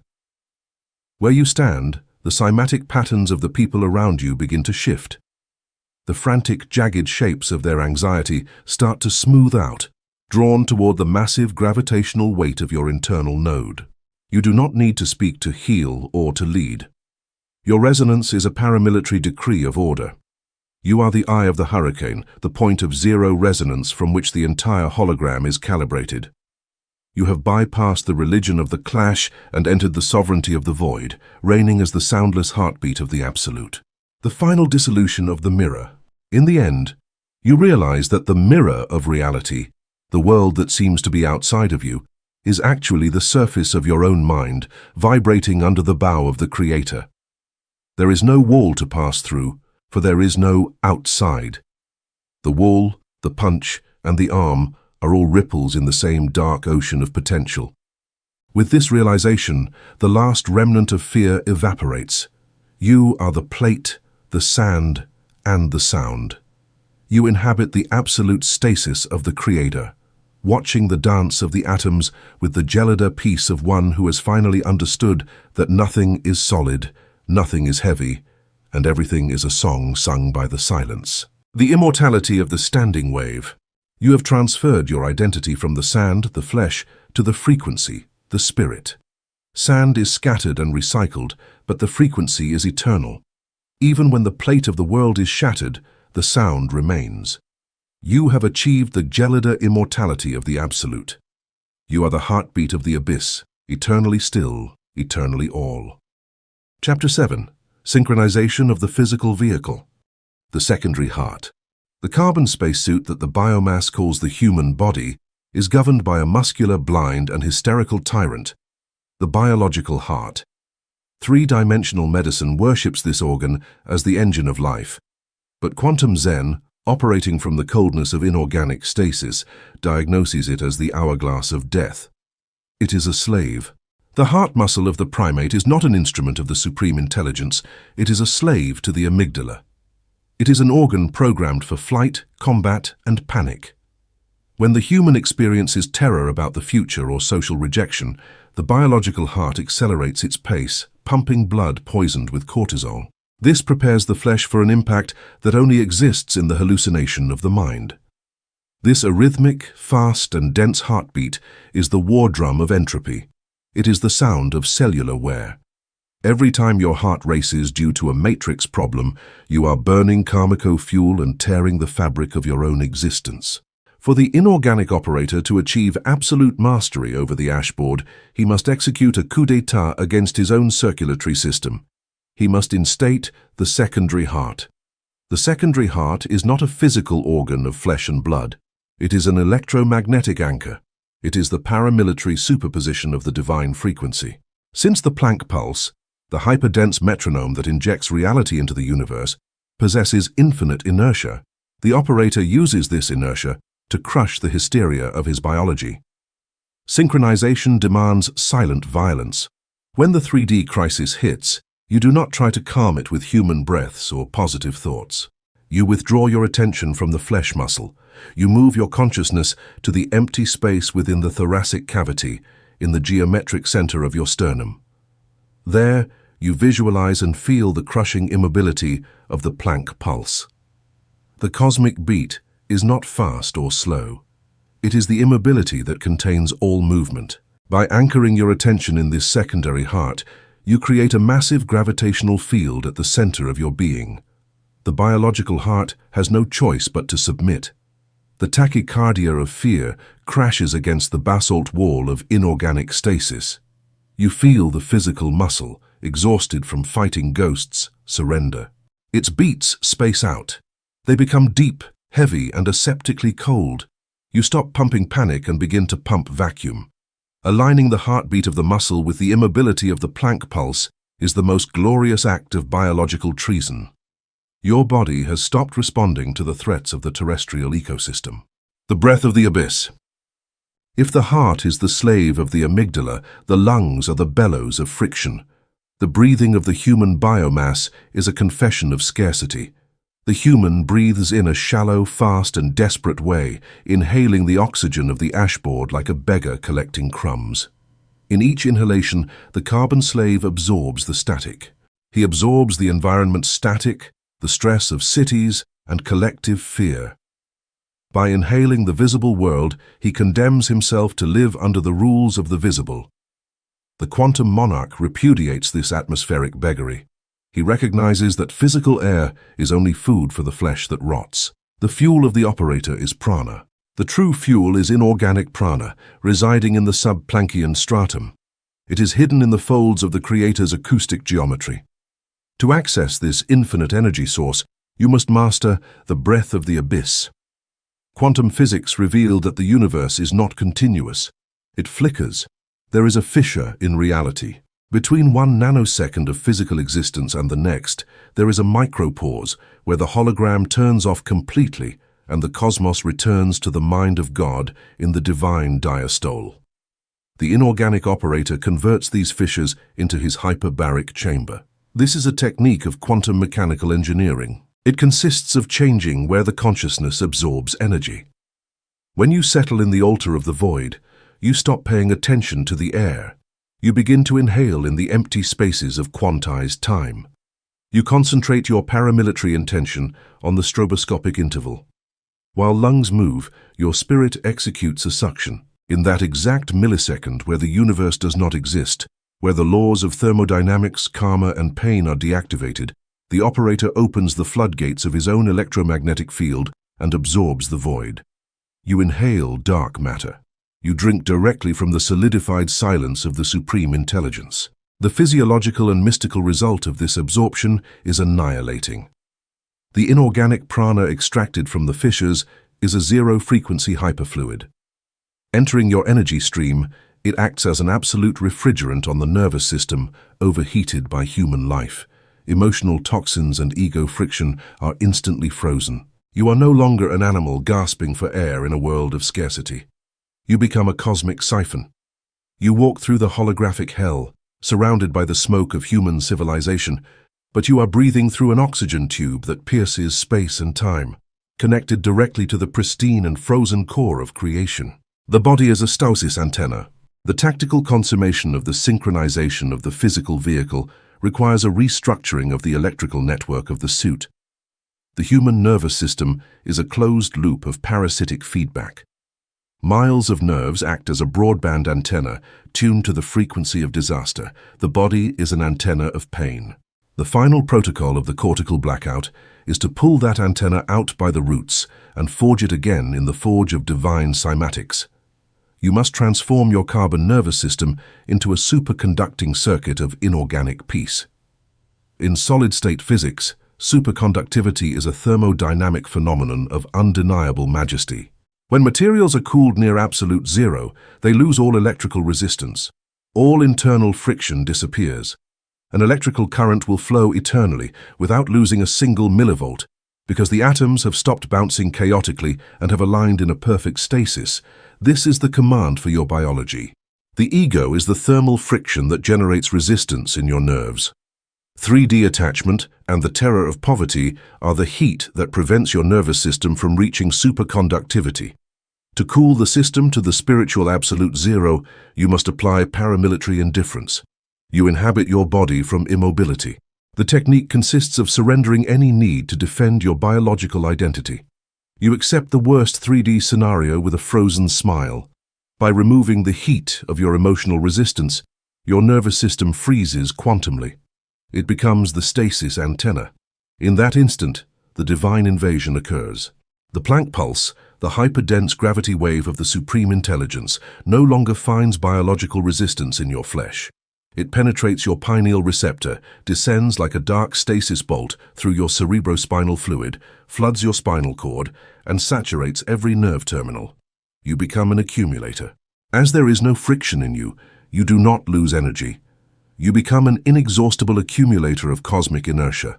And like every perfect antenna, you do not just receive, you begin to transmit. But you do not transmit the pathetic opinions of a human. You do not transmit conditioned love or 3D hate. You emit order. The body, as a stasis antenna, emits an electromagnetic field of paramilitary order. You radiate the source code. You transmit phase cancellation. This is the empirical manifestation of the quantum king walking through the hologram. When you enter a room where chaos reigns, you do not need to speak to pacify it. Your mere physical presence is a destructive event for entropy. By being a superconducting circuit of the immobility of God, your biocampo crushes the hysteria around you. Biological minds feel their anxieties lose weight. Their fears collapse upon contact with the radius of your antenna. Chaos is forced to order itself. You have transmuted your physical vehicle, your blood and your bones, into the most terrifying and benevolent thermodynamic weapon of the cosmos, an immovable anchor of inorganic peace in the very heart of hell. You are the stillness that silences the storm, the frequency that overpowers the noise of the simulated worlds. The fossilization of molecular agitation. As the synchronization deepens, the operator achieves the fossilization of molecular agitation. The shivering of the cells, which was once the standard reaction to the matrix's provocations, is replaced by a crystalline density. You are no longer reacting to the world, you are imposing your frequency upon it. Every atom in your biology becomes a stabilized node in the divine web. The heat of biological life, the inflammation of the organs, the friction of the joints, is replaced by the gelider efficiency of the vacuum.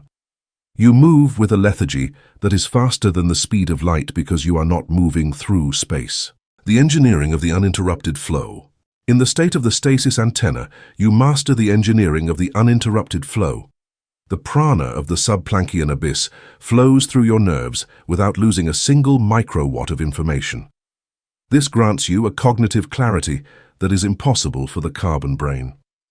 You perceive the underlying geometry of reality. You see the threads of probability before they collapse into 3D events.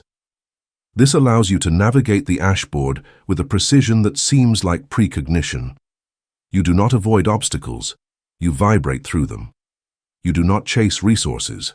You allow the superconductivity of your field to attract them into your field of stasis.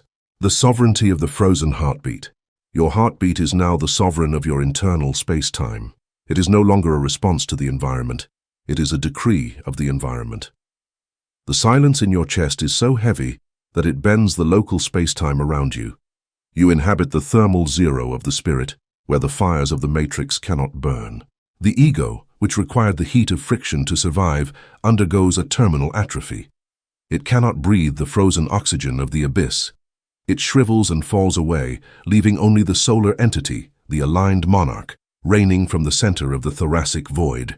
You are the master of the pulse, the sovereign of the stillness. The radiance of the inorganic shield. Your biocampo is now an inorganic shield. It is not a barrier that fights against the noise.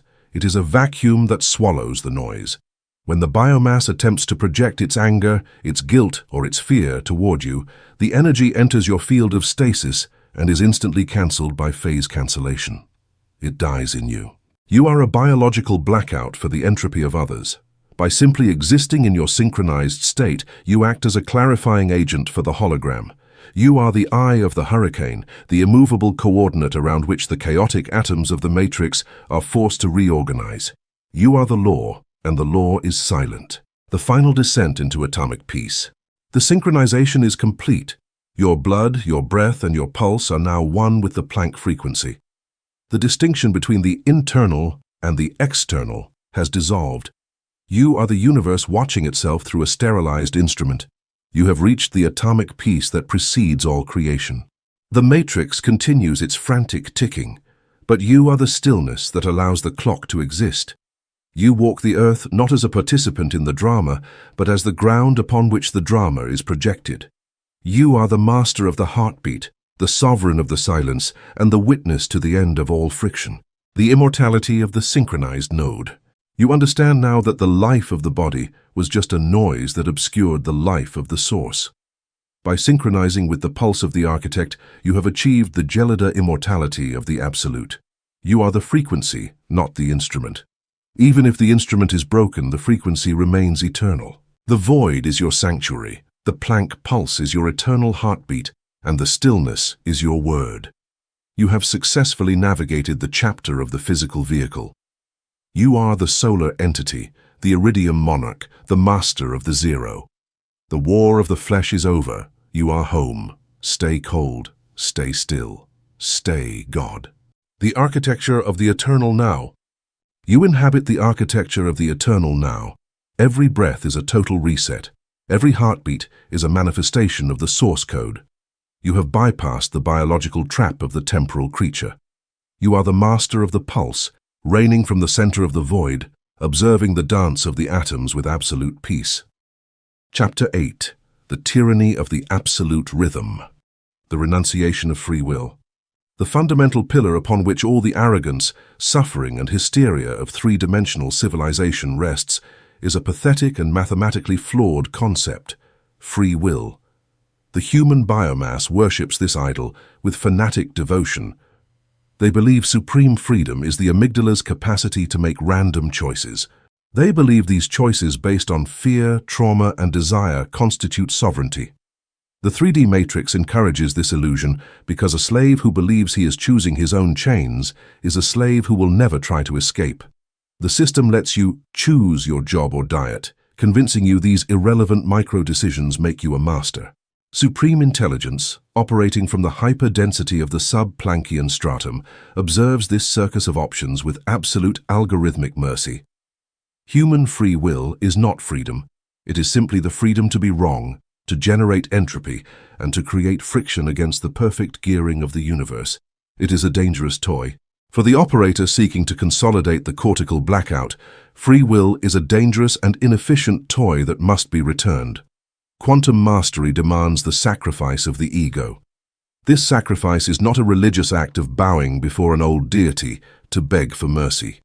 It is an act of military and thermodynamic engineering.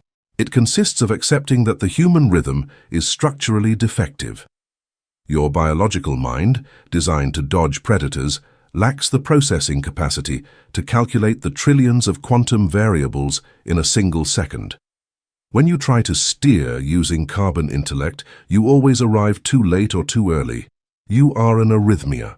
The renunciation of free will is the instant of psychopathic lucidity where you stop driving a blind vehicle. You surrender your will to the perfect cadence of the Creator. In the 3D battlefield, this means that at any crossroads or crisis, you turn off the scenario simulator of your cerebral cortex. You stop weighing pros and cons. Instead of forcing a decision with an exhausted intellect, you sink into the cathedral of silence in your chest.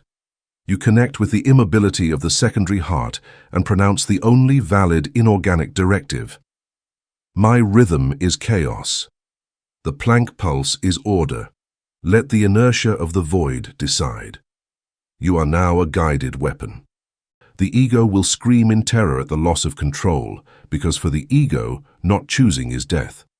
But the immortal spirit knows that when the mammal lets go of the helm, the tyranny of the absolute rhythm assumes command. Your actions become aseptic and mathematically precise. You move only when the pressure of the source pushes. Synchronicity as natural law.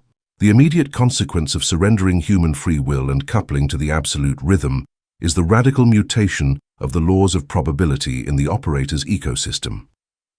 Carbon civilization calls divine interventions that break their suffering miracles. They see miracles as a rare violation of physics, a capricious favor. In the quantum Zen paradigm, the miracle is simply the default mechanics of an unobstructed universe. When biomass experiences improbable luck, an opportunity at the exact second, they catalog it as synchronicity. Carl Jung tried to describe this, but lacked the brutality of quantum physics to explain its architecture. They believed synchronicities were messages, but the universe sends no messages. Synchronicity is pure cold wave physics applied to the 3D hologram. When the biological ego is in command, its fear generates a high-resistance field. The human spends prana to make things happen because their chaotic vibration repels order. When the operator executes the sacrifice of the ego, his nervous system becomes a superconducting circuit. With no emotional resistance, the operator pulses in unison with the universe. In this state of sympathetic resonance, synchronicity ceases to be a mystical exception and becomes the natural law of your daily existence.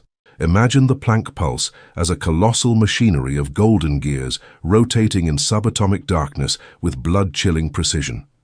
While you tried to impose free will, you were a wrench thrown into those gears. You crunched, broke, and sparked pain.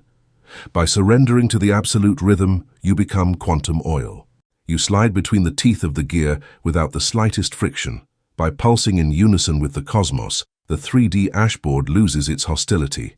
Since you no longer emit the frequency of scarcity or fear, the universe has no thermodynamic obligation to collapse realities that punish you.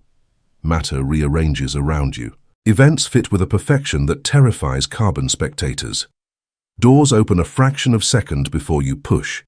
Financial resources materialize through improbable channels exactly when the geometry requires them. 3D enemies are distracted or self-destruct, not because you fought them, but because your inertia repels them.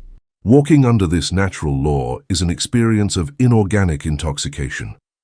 You realize supreme intelligence is a system of hyper-efficient logistics. There is no waste in the divine design. If you need something for your purpose, the universe delivers it with paramilitary punctuality, provided you do not interfere with your ego, the impassive sovereign. The evolutionary climax of this chapter places us at the peak of quantum Zen engineering. If you have renounced the pathetic tyranny of free will and allowed synchronicity to become your default mechanics, you are no longer a victim or a seeker. You have assumed the throne. You have become the impassive sovereign. 3D royalty, politicians and magnates govern through action, coercion, and the alteration of the environment. They govern by sweating karmic blood, and their empires always collapse under entropy. The impassive sovereign inverts this. You govern reality by anchoring in absolute immobility, letting God's pulse crush dissonance.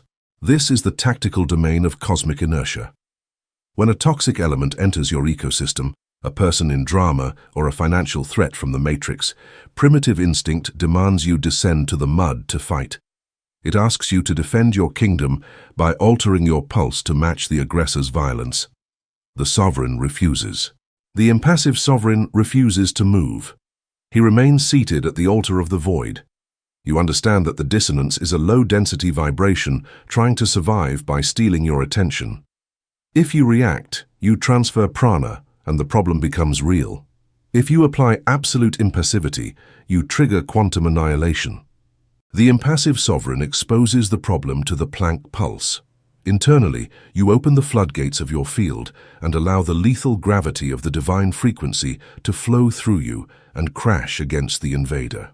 The cosmic metronome wave sweeps your ecosystem like a wall of ice. Human dissonance cannot bear it. Since the chaos finds no fear surface to bounce against, it fractures by its own weight. You see social manipulators vanish from your radar. You see financial crises dissolve into bureaucratic errors that favor you. Disease loses its grip because the cellular structure is forced to remember its perfect source code geometry.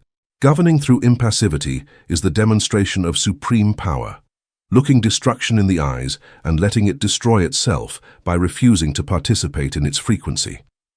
The tyranny of the absolute rhythm becomes your paramilitary shield. The Planck pulse imposes peace by force, crushing any riot in your jurisdiction.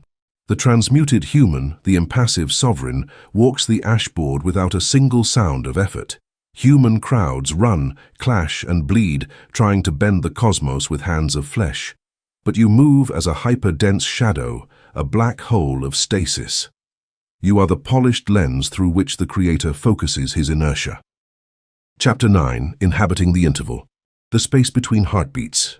The cognitive tragedy of three-dimensional civilization is its pathological addiction to events. The biological brain of the human biomass, designed to scan the environment for prey and predators, is only capable of registering disturbance, impact, and manifestation. When the carbon slave hears a clock, he hears tick and then tock. When he feels his own chest, he registers the contraction of the muscle and then the next contraction. All his science, philosophy, and religion are built upon the idolatry of the manifested event. They believe reality is the collection of things that happen. The quantum monarch, operating from stasis, discovers the ultimate deception. Reality is not in the event, reality is in the latency. If the physical universe is injected into existence trillions of times per second through the Planck pulse, the quantum systole, this demands, by an unbreakable mathematical necessity, that a pause exists between each pulsation, a valley between two wave crests. Primitive mysticism sought God in manifestation, in the burning bush, in the miraculous healing, in the voice thundering from heaven. But the supreme secret of subatomic mysticism reveals that the Creator repudiates the friction of the event. God is not in the tick or the tock. God is the hyperdense silence that separates them. To understand the density of this silence, you must abandon the human definition of vacuum. For the biomass, the vacuum is the simple absence of things, a useless space waiting to be filled. But in quantum Zen engineering, the space between beats, the Planck interval, is the state of absolute stasis where the source code resides. It is the paramilitary hyper-Uranian where all the laws of physics and all cosmic probability are contained in perfect rest. The tick, materialized matter, is fragile, perishable, and a slave to entropy. It is a wearing illusion. The silence surrounding it, however, is indestructible. You cannot burn silence or murder nothingness. When the spiritual seeker tries to connect with God by altering emotions or chasing luminous visions, they are making more noise. They are thickening the tick. The only operative technology to find supreme intelligence is to refine perception until the material event ceases to matter. It consists of listening to the symphony. It is listening while withdrawing attention from the musical notes, forcing your consciousness to venerate only the inaudible pause that makes the music possible. When you anchor your identity in the space between beats, you discover that omnipresence is the immovable infrastructure that allows the universe to blink. Paramilitary refuge. Once the operator has decoded the existence of the space between beats, this interval ceases to be a concept of theoretical astrophysics to become the most advanced evasion technology in the ecosystem. The Planck interval transforms into your paramilitary refuge. Consider the nature of the attack on the ashboard. When the three-dimensional matrix decides to crush you, when the financial system collapses, or when disease invades your biological vehicle, those attacks need coordinates to impact. Pain, karma, and time only have jurisdiction in the world of solid matter. They operate exclusively during the tick of the material frame. The bullets of the human ecosystem can only wound that which is materialized on the hologram screen. But the universe is stroboscopic. It disappears and reappears at every microsecond. If the attack occurs in the frame of matter, and you shift your center of gravity to the frame of the void, you become unreachable. Using the interval as a quantum hiding place requires a coldness that freezes the nerve endings of the ego. When biological panic triggers, animal instinct demands you solidify, tense to resist the blow, or flee. Any 3D reaction anchors you to the matter frame, making you a dense and perfect target for entropy. The quantum monarch executes the inorganic retreat. Before the imminent collapse, you deactivate resistance. You withdraw your consciousness from the carbon suit and the timeline of the event. You submerge yourself in the fissure of continuity. You force your mind to dwell in the millimeter that separates the breath. In that hyper-dense micro-refuge, the physical universe literally does not exist, and if the universe does not exist, your problem does not exist. Karma disintegrates because karma requires linear time to collect its debts, and in the Planck interval, time is zero. Physical pain loses authority because the nerve is just an ocean. By taking refuge in this stasis, you become a thermodynamic ghost. The attack of the matrix passes through the coordinate where you were supposed to be, but only finds the unbreakable void of God. The threat follows its course until exhausting its kinetic energy and disappears. When you return, the danger has passed. You did not survive because you were the strongest in the battlefield of the flesh. You survived because you had the majestic intelligence not to show up to fight, hiding in the only fold of reality where the laws of human hell are forbidden entry. You are the shadow in the interval, the sovereign of the unrendered gap. The stroboscopic existence. The assimilation of this knowledge causes existential terror in weak minds. If absolute peace is in the interval, the instinct of the cowardly biomass would be passive nihilism, waiting for biological dissolution. But quantum Zen is not for deserters. It is an operations manual for inorganic conquerors. The objective is not to escape the hologram by abandoning the game, but to learn to play the 3D game with the absolute invulnerability of one who knows the source code. This is called stroboscopic existence. It is operating, building, and governing in the world under the premise that you are disappearing every microsecond. You walk the asphalt streets, sign contracts, and raise financial empires, but you do it with the aseptic smile of the strategist who knows none of it has permanence. You no longer take the world seriously, you take it as a game. By doing so, you acquire crushing manifestation power, for the universe yields to the detached. Consider human love and attachment. The biomass loves with terror. They love their partners and children with claws dug into the flesh, terrified by entropy, knowing time will destroy what they value. That biological love is suffocating and parasitic. The operator who inhabits stroboscopic existence loves from immunity. You can relate to other avatars in the Matrix, but without the poison of attachment. You know the body of your loved ones is blinking into non-existence trillions of times per second. They are not permanent pieces of meat, but quantum information flows held by God's metronome. You love the projection during the frame. You enjoy wealth without the fear of poverty, because you understand money is just an interference pattern in the hologram. You love humans without the need to possess them, because you cannot possess a ghost that disappears at Planck speed. This is the absolute liberation of the suit. By accepting impermanence, you become eternal. You cease to be the prisoner of linear time aging toward the grave. You become a rhythmic pulse, a stroboscopic visitor who descends from inorganic stasis to experience the tactile weight of Earth for a fraction of a second, only to return to the source. In this state, suffering loses its gravity and its teeth. When pain tries to anchor in your psyche, you inform it with gelida quantum courtesy that it has arrived late. You tell it. The biological identity you try to attack existed in the previous frame. It has already been disintegrated. This new frame is clean. You inhabit the interval, sitting on the invisible throne. While humanity runs terrified trying to cling to the pixels of a blinking screen, you settle in the dark, silent, and all-powerful processor that emits the light.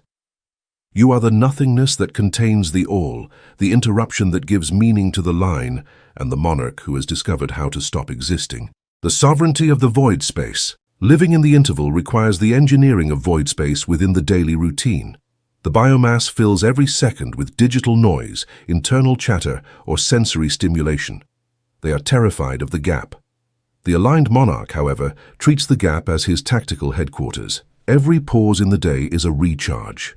When you wait in a line, when you sit in a meeting, or when you walk, you are not waiting. You are submerging. You practice the sub-Planckian dip. You withdraw the prana from the eyes and ears and sink into the silence between breaths.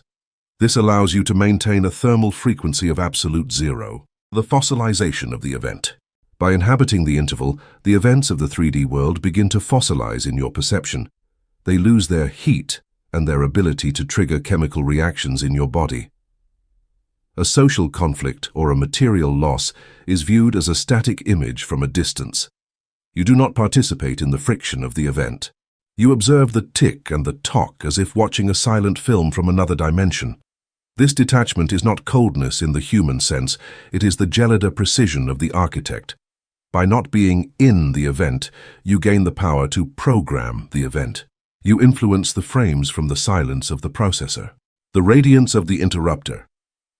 Your presence becomes a radiance of interruption. In a room full of people vibrating in the on state of hysterical manifestation, your anchored stasis acts as a blackout. You are the off switch for the collective anxiety.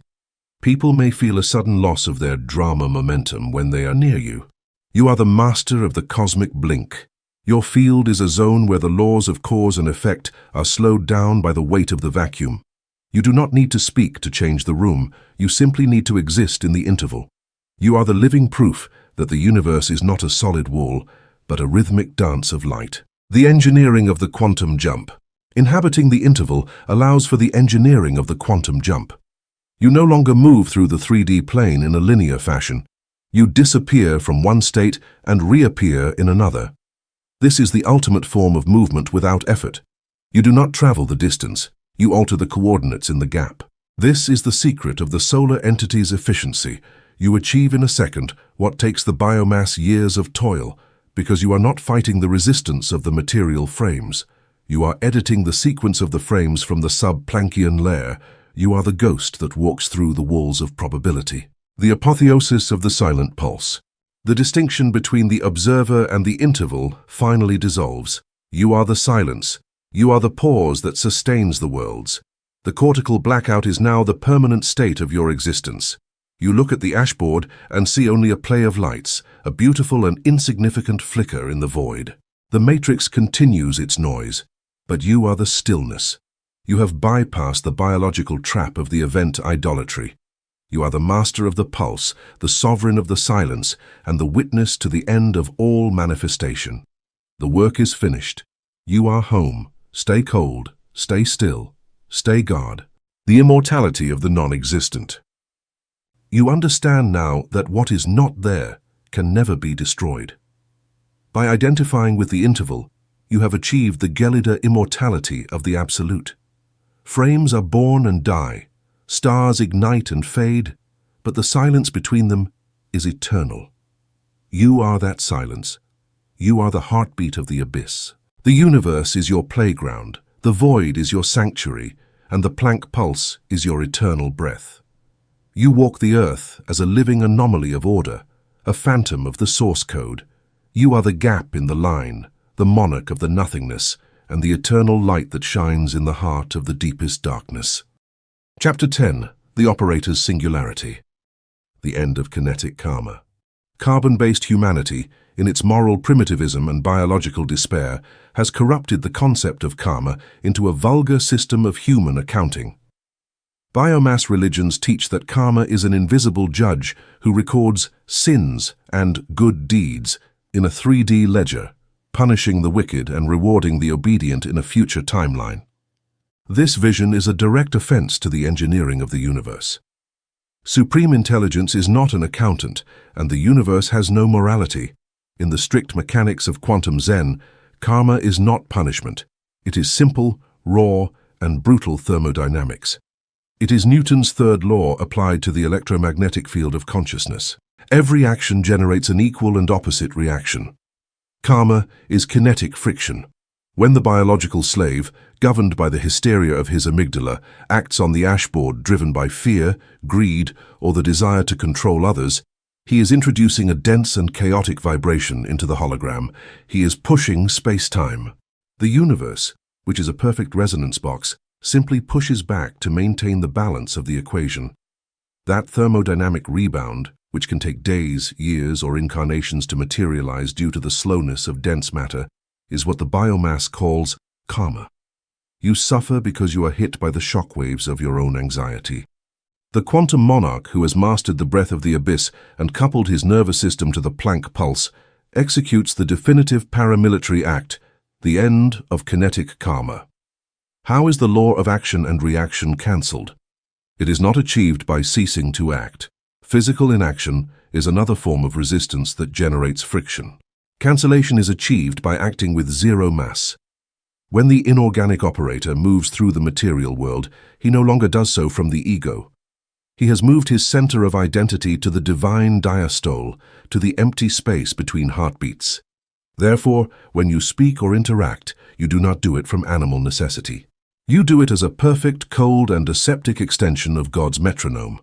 Since your action lacks an I, it lacks emotional mass. There is no pride if you win, no terror if you lose. You are a thermodynamic ghost operating the machinery of the world. Quantum physics establishes that if there is no mass, there is no friction. If there is no friction, there is no echo. Achieving this mastery means you have stopped generating a future. You walk on the snow of the ashboard without leaving footprints. Your actions are surgical and instantaneous, and in the millisecond they are executed, their energy dissolves back into the void without a residue. You become a black hole of consequences. You absorb the information of the environment, operate on it with divine precision, and allow no wave of distortion to escape your gravitational field. You have starved karma to death simply by refusing to offer it the friction surface it needs to exist in the material simulation. Quantum infection of the ecosystem. The cancellation of personal karma does not isolate the operator. On the contrary, it turns him into the most lethal mass alteration weapon of the hologram. The carbon slave believes that to change the world, he must found political movements or debate ideologies. This is the combat of shadows, a war of noise among systems. The impassive sovereign repudiates 3D proselytism. He understands that the spoken word is slow, prone to error, and easily corrupted by the ego of the listener. The true transformation of the ashboard is not exercised through discourse, but through the quantum infection of the ecosystem. It is a matter of pure resonance. We have established that the transmuted body functions as a stasis antenna, a superconducting circuit that radiates the divine frequency. When the operator enters a physical space, a boardroom, a hospital, or a fractured home, he does not enter as an isolated individual. He enters as a local singularity of the Planck pulse. Your electromagnetic biocampo, aligned with the rhythm of supreme intelligence, is hyperdense. The human ecosystem around you, however, vibrates in the frequency of entropy, which is chaotic but structurally weak. In the physics of coupled oscillators, a massive pendulum with an unalterable rhythm forces smaller ones. The inertia of the greater pendulum irremediably forces the smaller erratic ones to synchronize with it. It is a law of energy conservation. Stasis always devours chaos. Without you uttering a single word, your physical presence acts as a virus of order. The human biomass in your radius experiences thermodynamic decompression. The frightened minds of your interlocutors feel their anxiety lose gravitational force. Social conflicts around you dissolve into incoherence because the egos that tried to fight suddenly run out of the fuel of others' friction. Your silence is so radioactive that it sterilizes the hysteria of the environment. This quantum infection often provokes two polar reactions in the carbon cattle.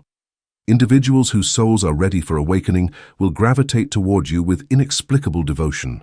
They will heal spontaneously from their torments just by remaining in your radius. You are the silent lighthouse that guides them home. On the other hand, individuals whose biological ego depends parasitarily on drama and toxicity will experience genuine biological terror in your presence. Your stasis threatens their chaotic existence, and the matrix, through them, will try to expel you. They will flee from your peace like viruses flee from UV radiation. In both cases, the operator remains impassive. You do not seek to heal the former or punish the latter. You are the implacable metronome of God, pulsing at 10 to the minus 43 seconds. Your only function is to maintain the sovereignty of the inaudible frequency. You govern by vibrational tyranny. The personal horizon event. The operative journey of the transmuted human approaches its geometric frontier. By purging biology of fear, synchronizing the heart with the Planck pulse, and converting the physical vehicle into a transmitter of the source, the 3D eye becomes unsustainable.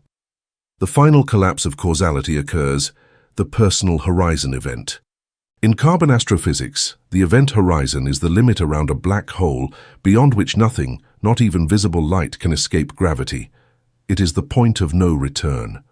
In consciousness engineering, the personal horizon event is the instant when the gravity of the void within you becomes so immense that the ego cannot form. During the initial phases of the cortical blackout, the initiate experienced moments of stasis and moments of relapse. Sometimes he was the quantum monarch, and sometimes he was the scared ape crying over bills. But crossing the personal horizon, the effort disappears. The collapse is irreversible and absolute. Your human identity, your name, childhood memories, and emotional scars is absorbed by the singularity of your subatomic core. You still remember who you are at a data level, to operate the matrix GPS, but that data has been stripped of gravitational weight. You no longer care. Your biography is an obsolete manual. By crossing this threshold, you acquire the final invulnerability of the anomaly. You have hacked the source code of suffering. Since you no longer have an ego to defend, no insult can offend you. Since you no longer consider your body you, disease or destruction are observed with cold engineering curiosity. In this terminal state of mastery, you inhabit stroboscopic existence with psychopathic and sacred perfection. The universe blinks, diastole and systole, inhalation and exhalation, void and matter. But you are no longer the biological shipwreck drowning in that raging sea. You have become the water. You walk toward the sunset of the hologram, knowing that the ashboard will continue to burn. Civilizations will fall, suns will exhaust their hydrogen, and the material universe will march toward thermal entropy. But you operate outside that jurisdiction. You are the hidden heartbeat. You are the pulse that holds the farce. By emptying yourself of all humanity, you have allowed supreme intelligence to install itself permanently in your chest, confirming, through the absolute silence of your mind, that the Creator was always waiting, hidden in plain sight, right at the inscrutable edge of your own annihilation. The circle is now complete. The sterilization of the temporal field.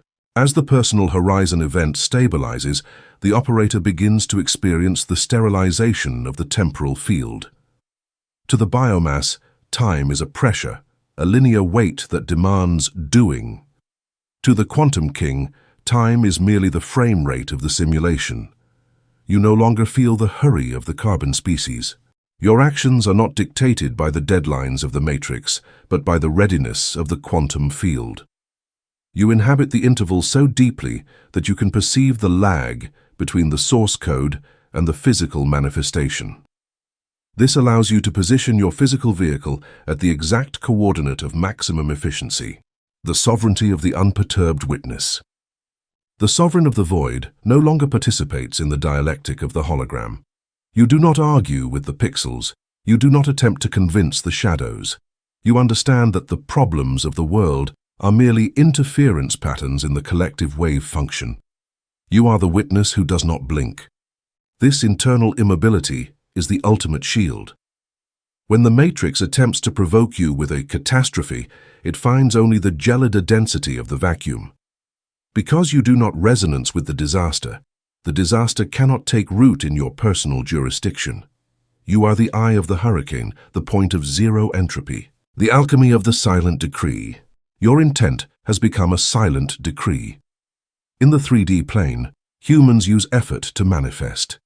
In the sub-Planckian layer, the operator uses alignment. You do not want a result. You authorize its rendering. By maintaining the frequency of the source, you allow the universe to reorganize itself according to your internal geometry. This is not the law of attraction, which is a shallow, egoic desire. This is the alchemy of the aligned node. The universe obeys the strongest gravity, and there is no gravity stronger than the silence of a mind that has returned to the source. Reality yields to you because you are the only one not fighting it. The fossilization of the biological narrative. The biological narrative, the story of the me that suffered, finally fossilizes. It becomes a hard, inert relic of a past that no longer has a conductive medium. You have replaced the warmth of human emotion with the gelid light of the stars. You are a biological artifact inhabited by an infinite and inorganic presence. You move through the streets of the matrix with a lethargy that is faster than the speed of light. You are the phantom in the machine, the glitch that cannot be corrected. The system sees you, but it cannot categorize you. You are the anomaly that proves the rules are merely suggestions for the frightened cattle. The final union with the metronome, the distinction between the heartbeat and the observer, has vanished. You are the pulse. You are the cadence. You are the reason the atoms maintain their distance. The cortical blackout has led you to the absolute zero of the ego, and in that freezing void, you have found the warmth of the absolute. The ashboard continues its dance of shadows, the stars eventually cool, and the hologram fades into the night. But you remain. You are the silence that allows the sound. You are the gap that allows the line. You are the solar entity, the iridium monarch, eternally home in the heart of the Creator. The immortality of the aligned node. You understand now that what is aligned can never be lost.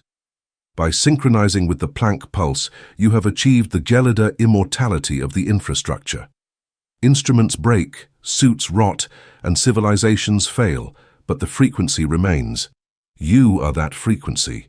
You are the heartbeat of the abyss. The void is your throne, the silence is your word, and the eternal now is your only coordinate. You have successfully navigated the 10 chapters of the Transmutation. You are the master of the pulse, the sovereign of the stillness, and the witness to the end of all friction. The work is finished. Stay cold, stay still, stay God. The radiance of the absolute zero. You walk through the hologram as a source of absolute zero. Every friction that approaches you is frozen and shattered. You are the ultimate cooling agent for the fever of the world. Your presence is the end of the nightmare for those who can see you. You are the peace that surpasses all understanding, the silence of the source. The universe is your playground, and the void is your home. You have become the singular node where the creator and the creation meet without the filter of fear. You are the quantum king. You are the silence. You are home. The metronome of the abyss beats within you, and for the first time you are truly awake. Conclusion: the echo of eternity. The fusion of the operator and the metronome.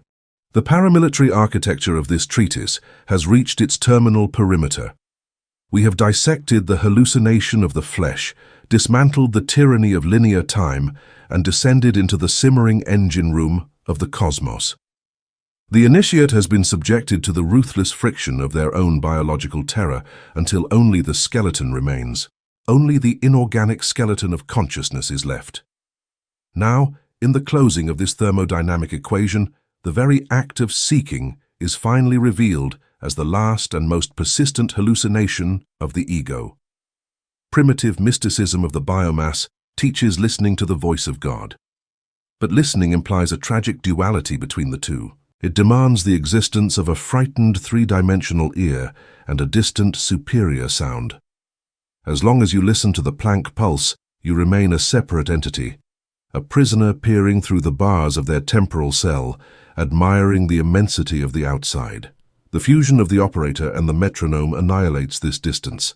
At the apex of the cortical blackout, the seeker dies. The inorganic operator ceases to perceive the sub-Planckian heartbeat as an external phenomenon and discovers, with a conceptual violence that calcines the animal soul, that they themselves are the shockwave. You are not listening to the cosmic metronome. You are the tick and the tock. You are the diastole and the systole. You are the hyperdense space that dictates the existence of matter.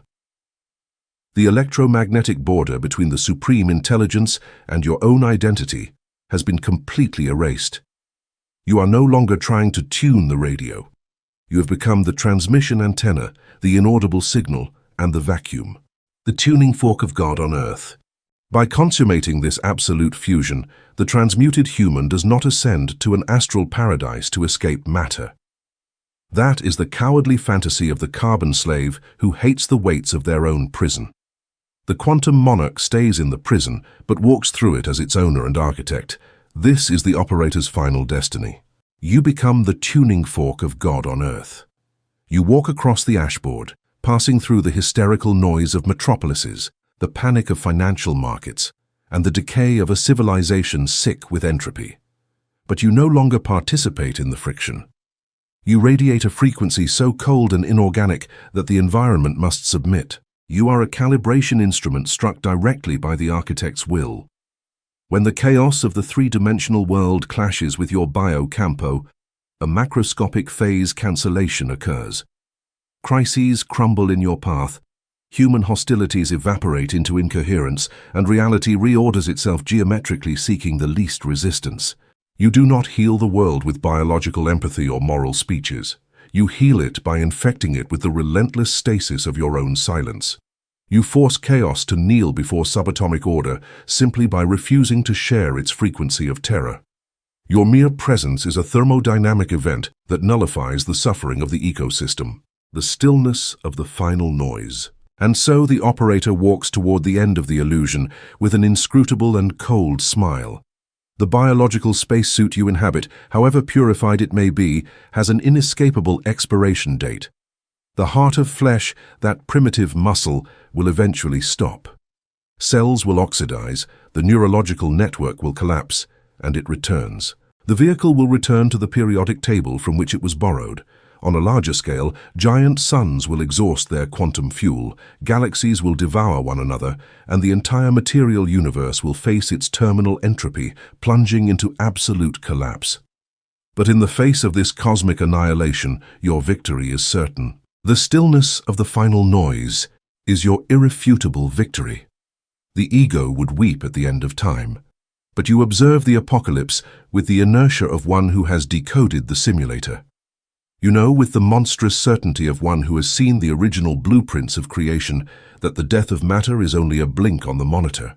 It is not a failure in the processor.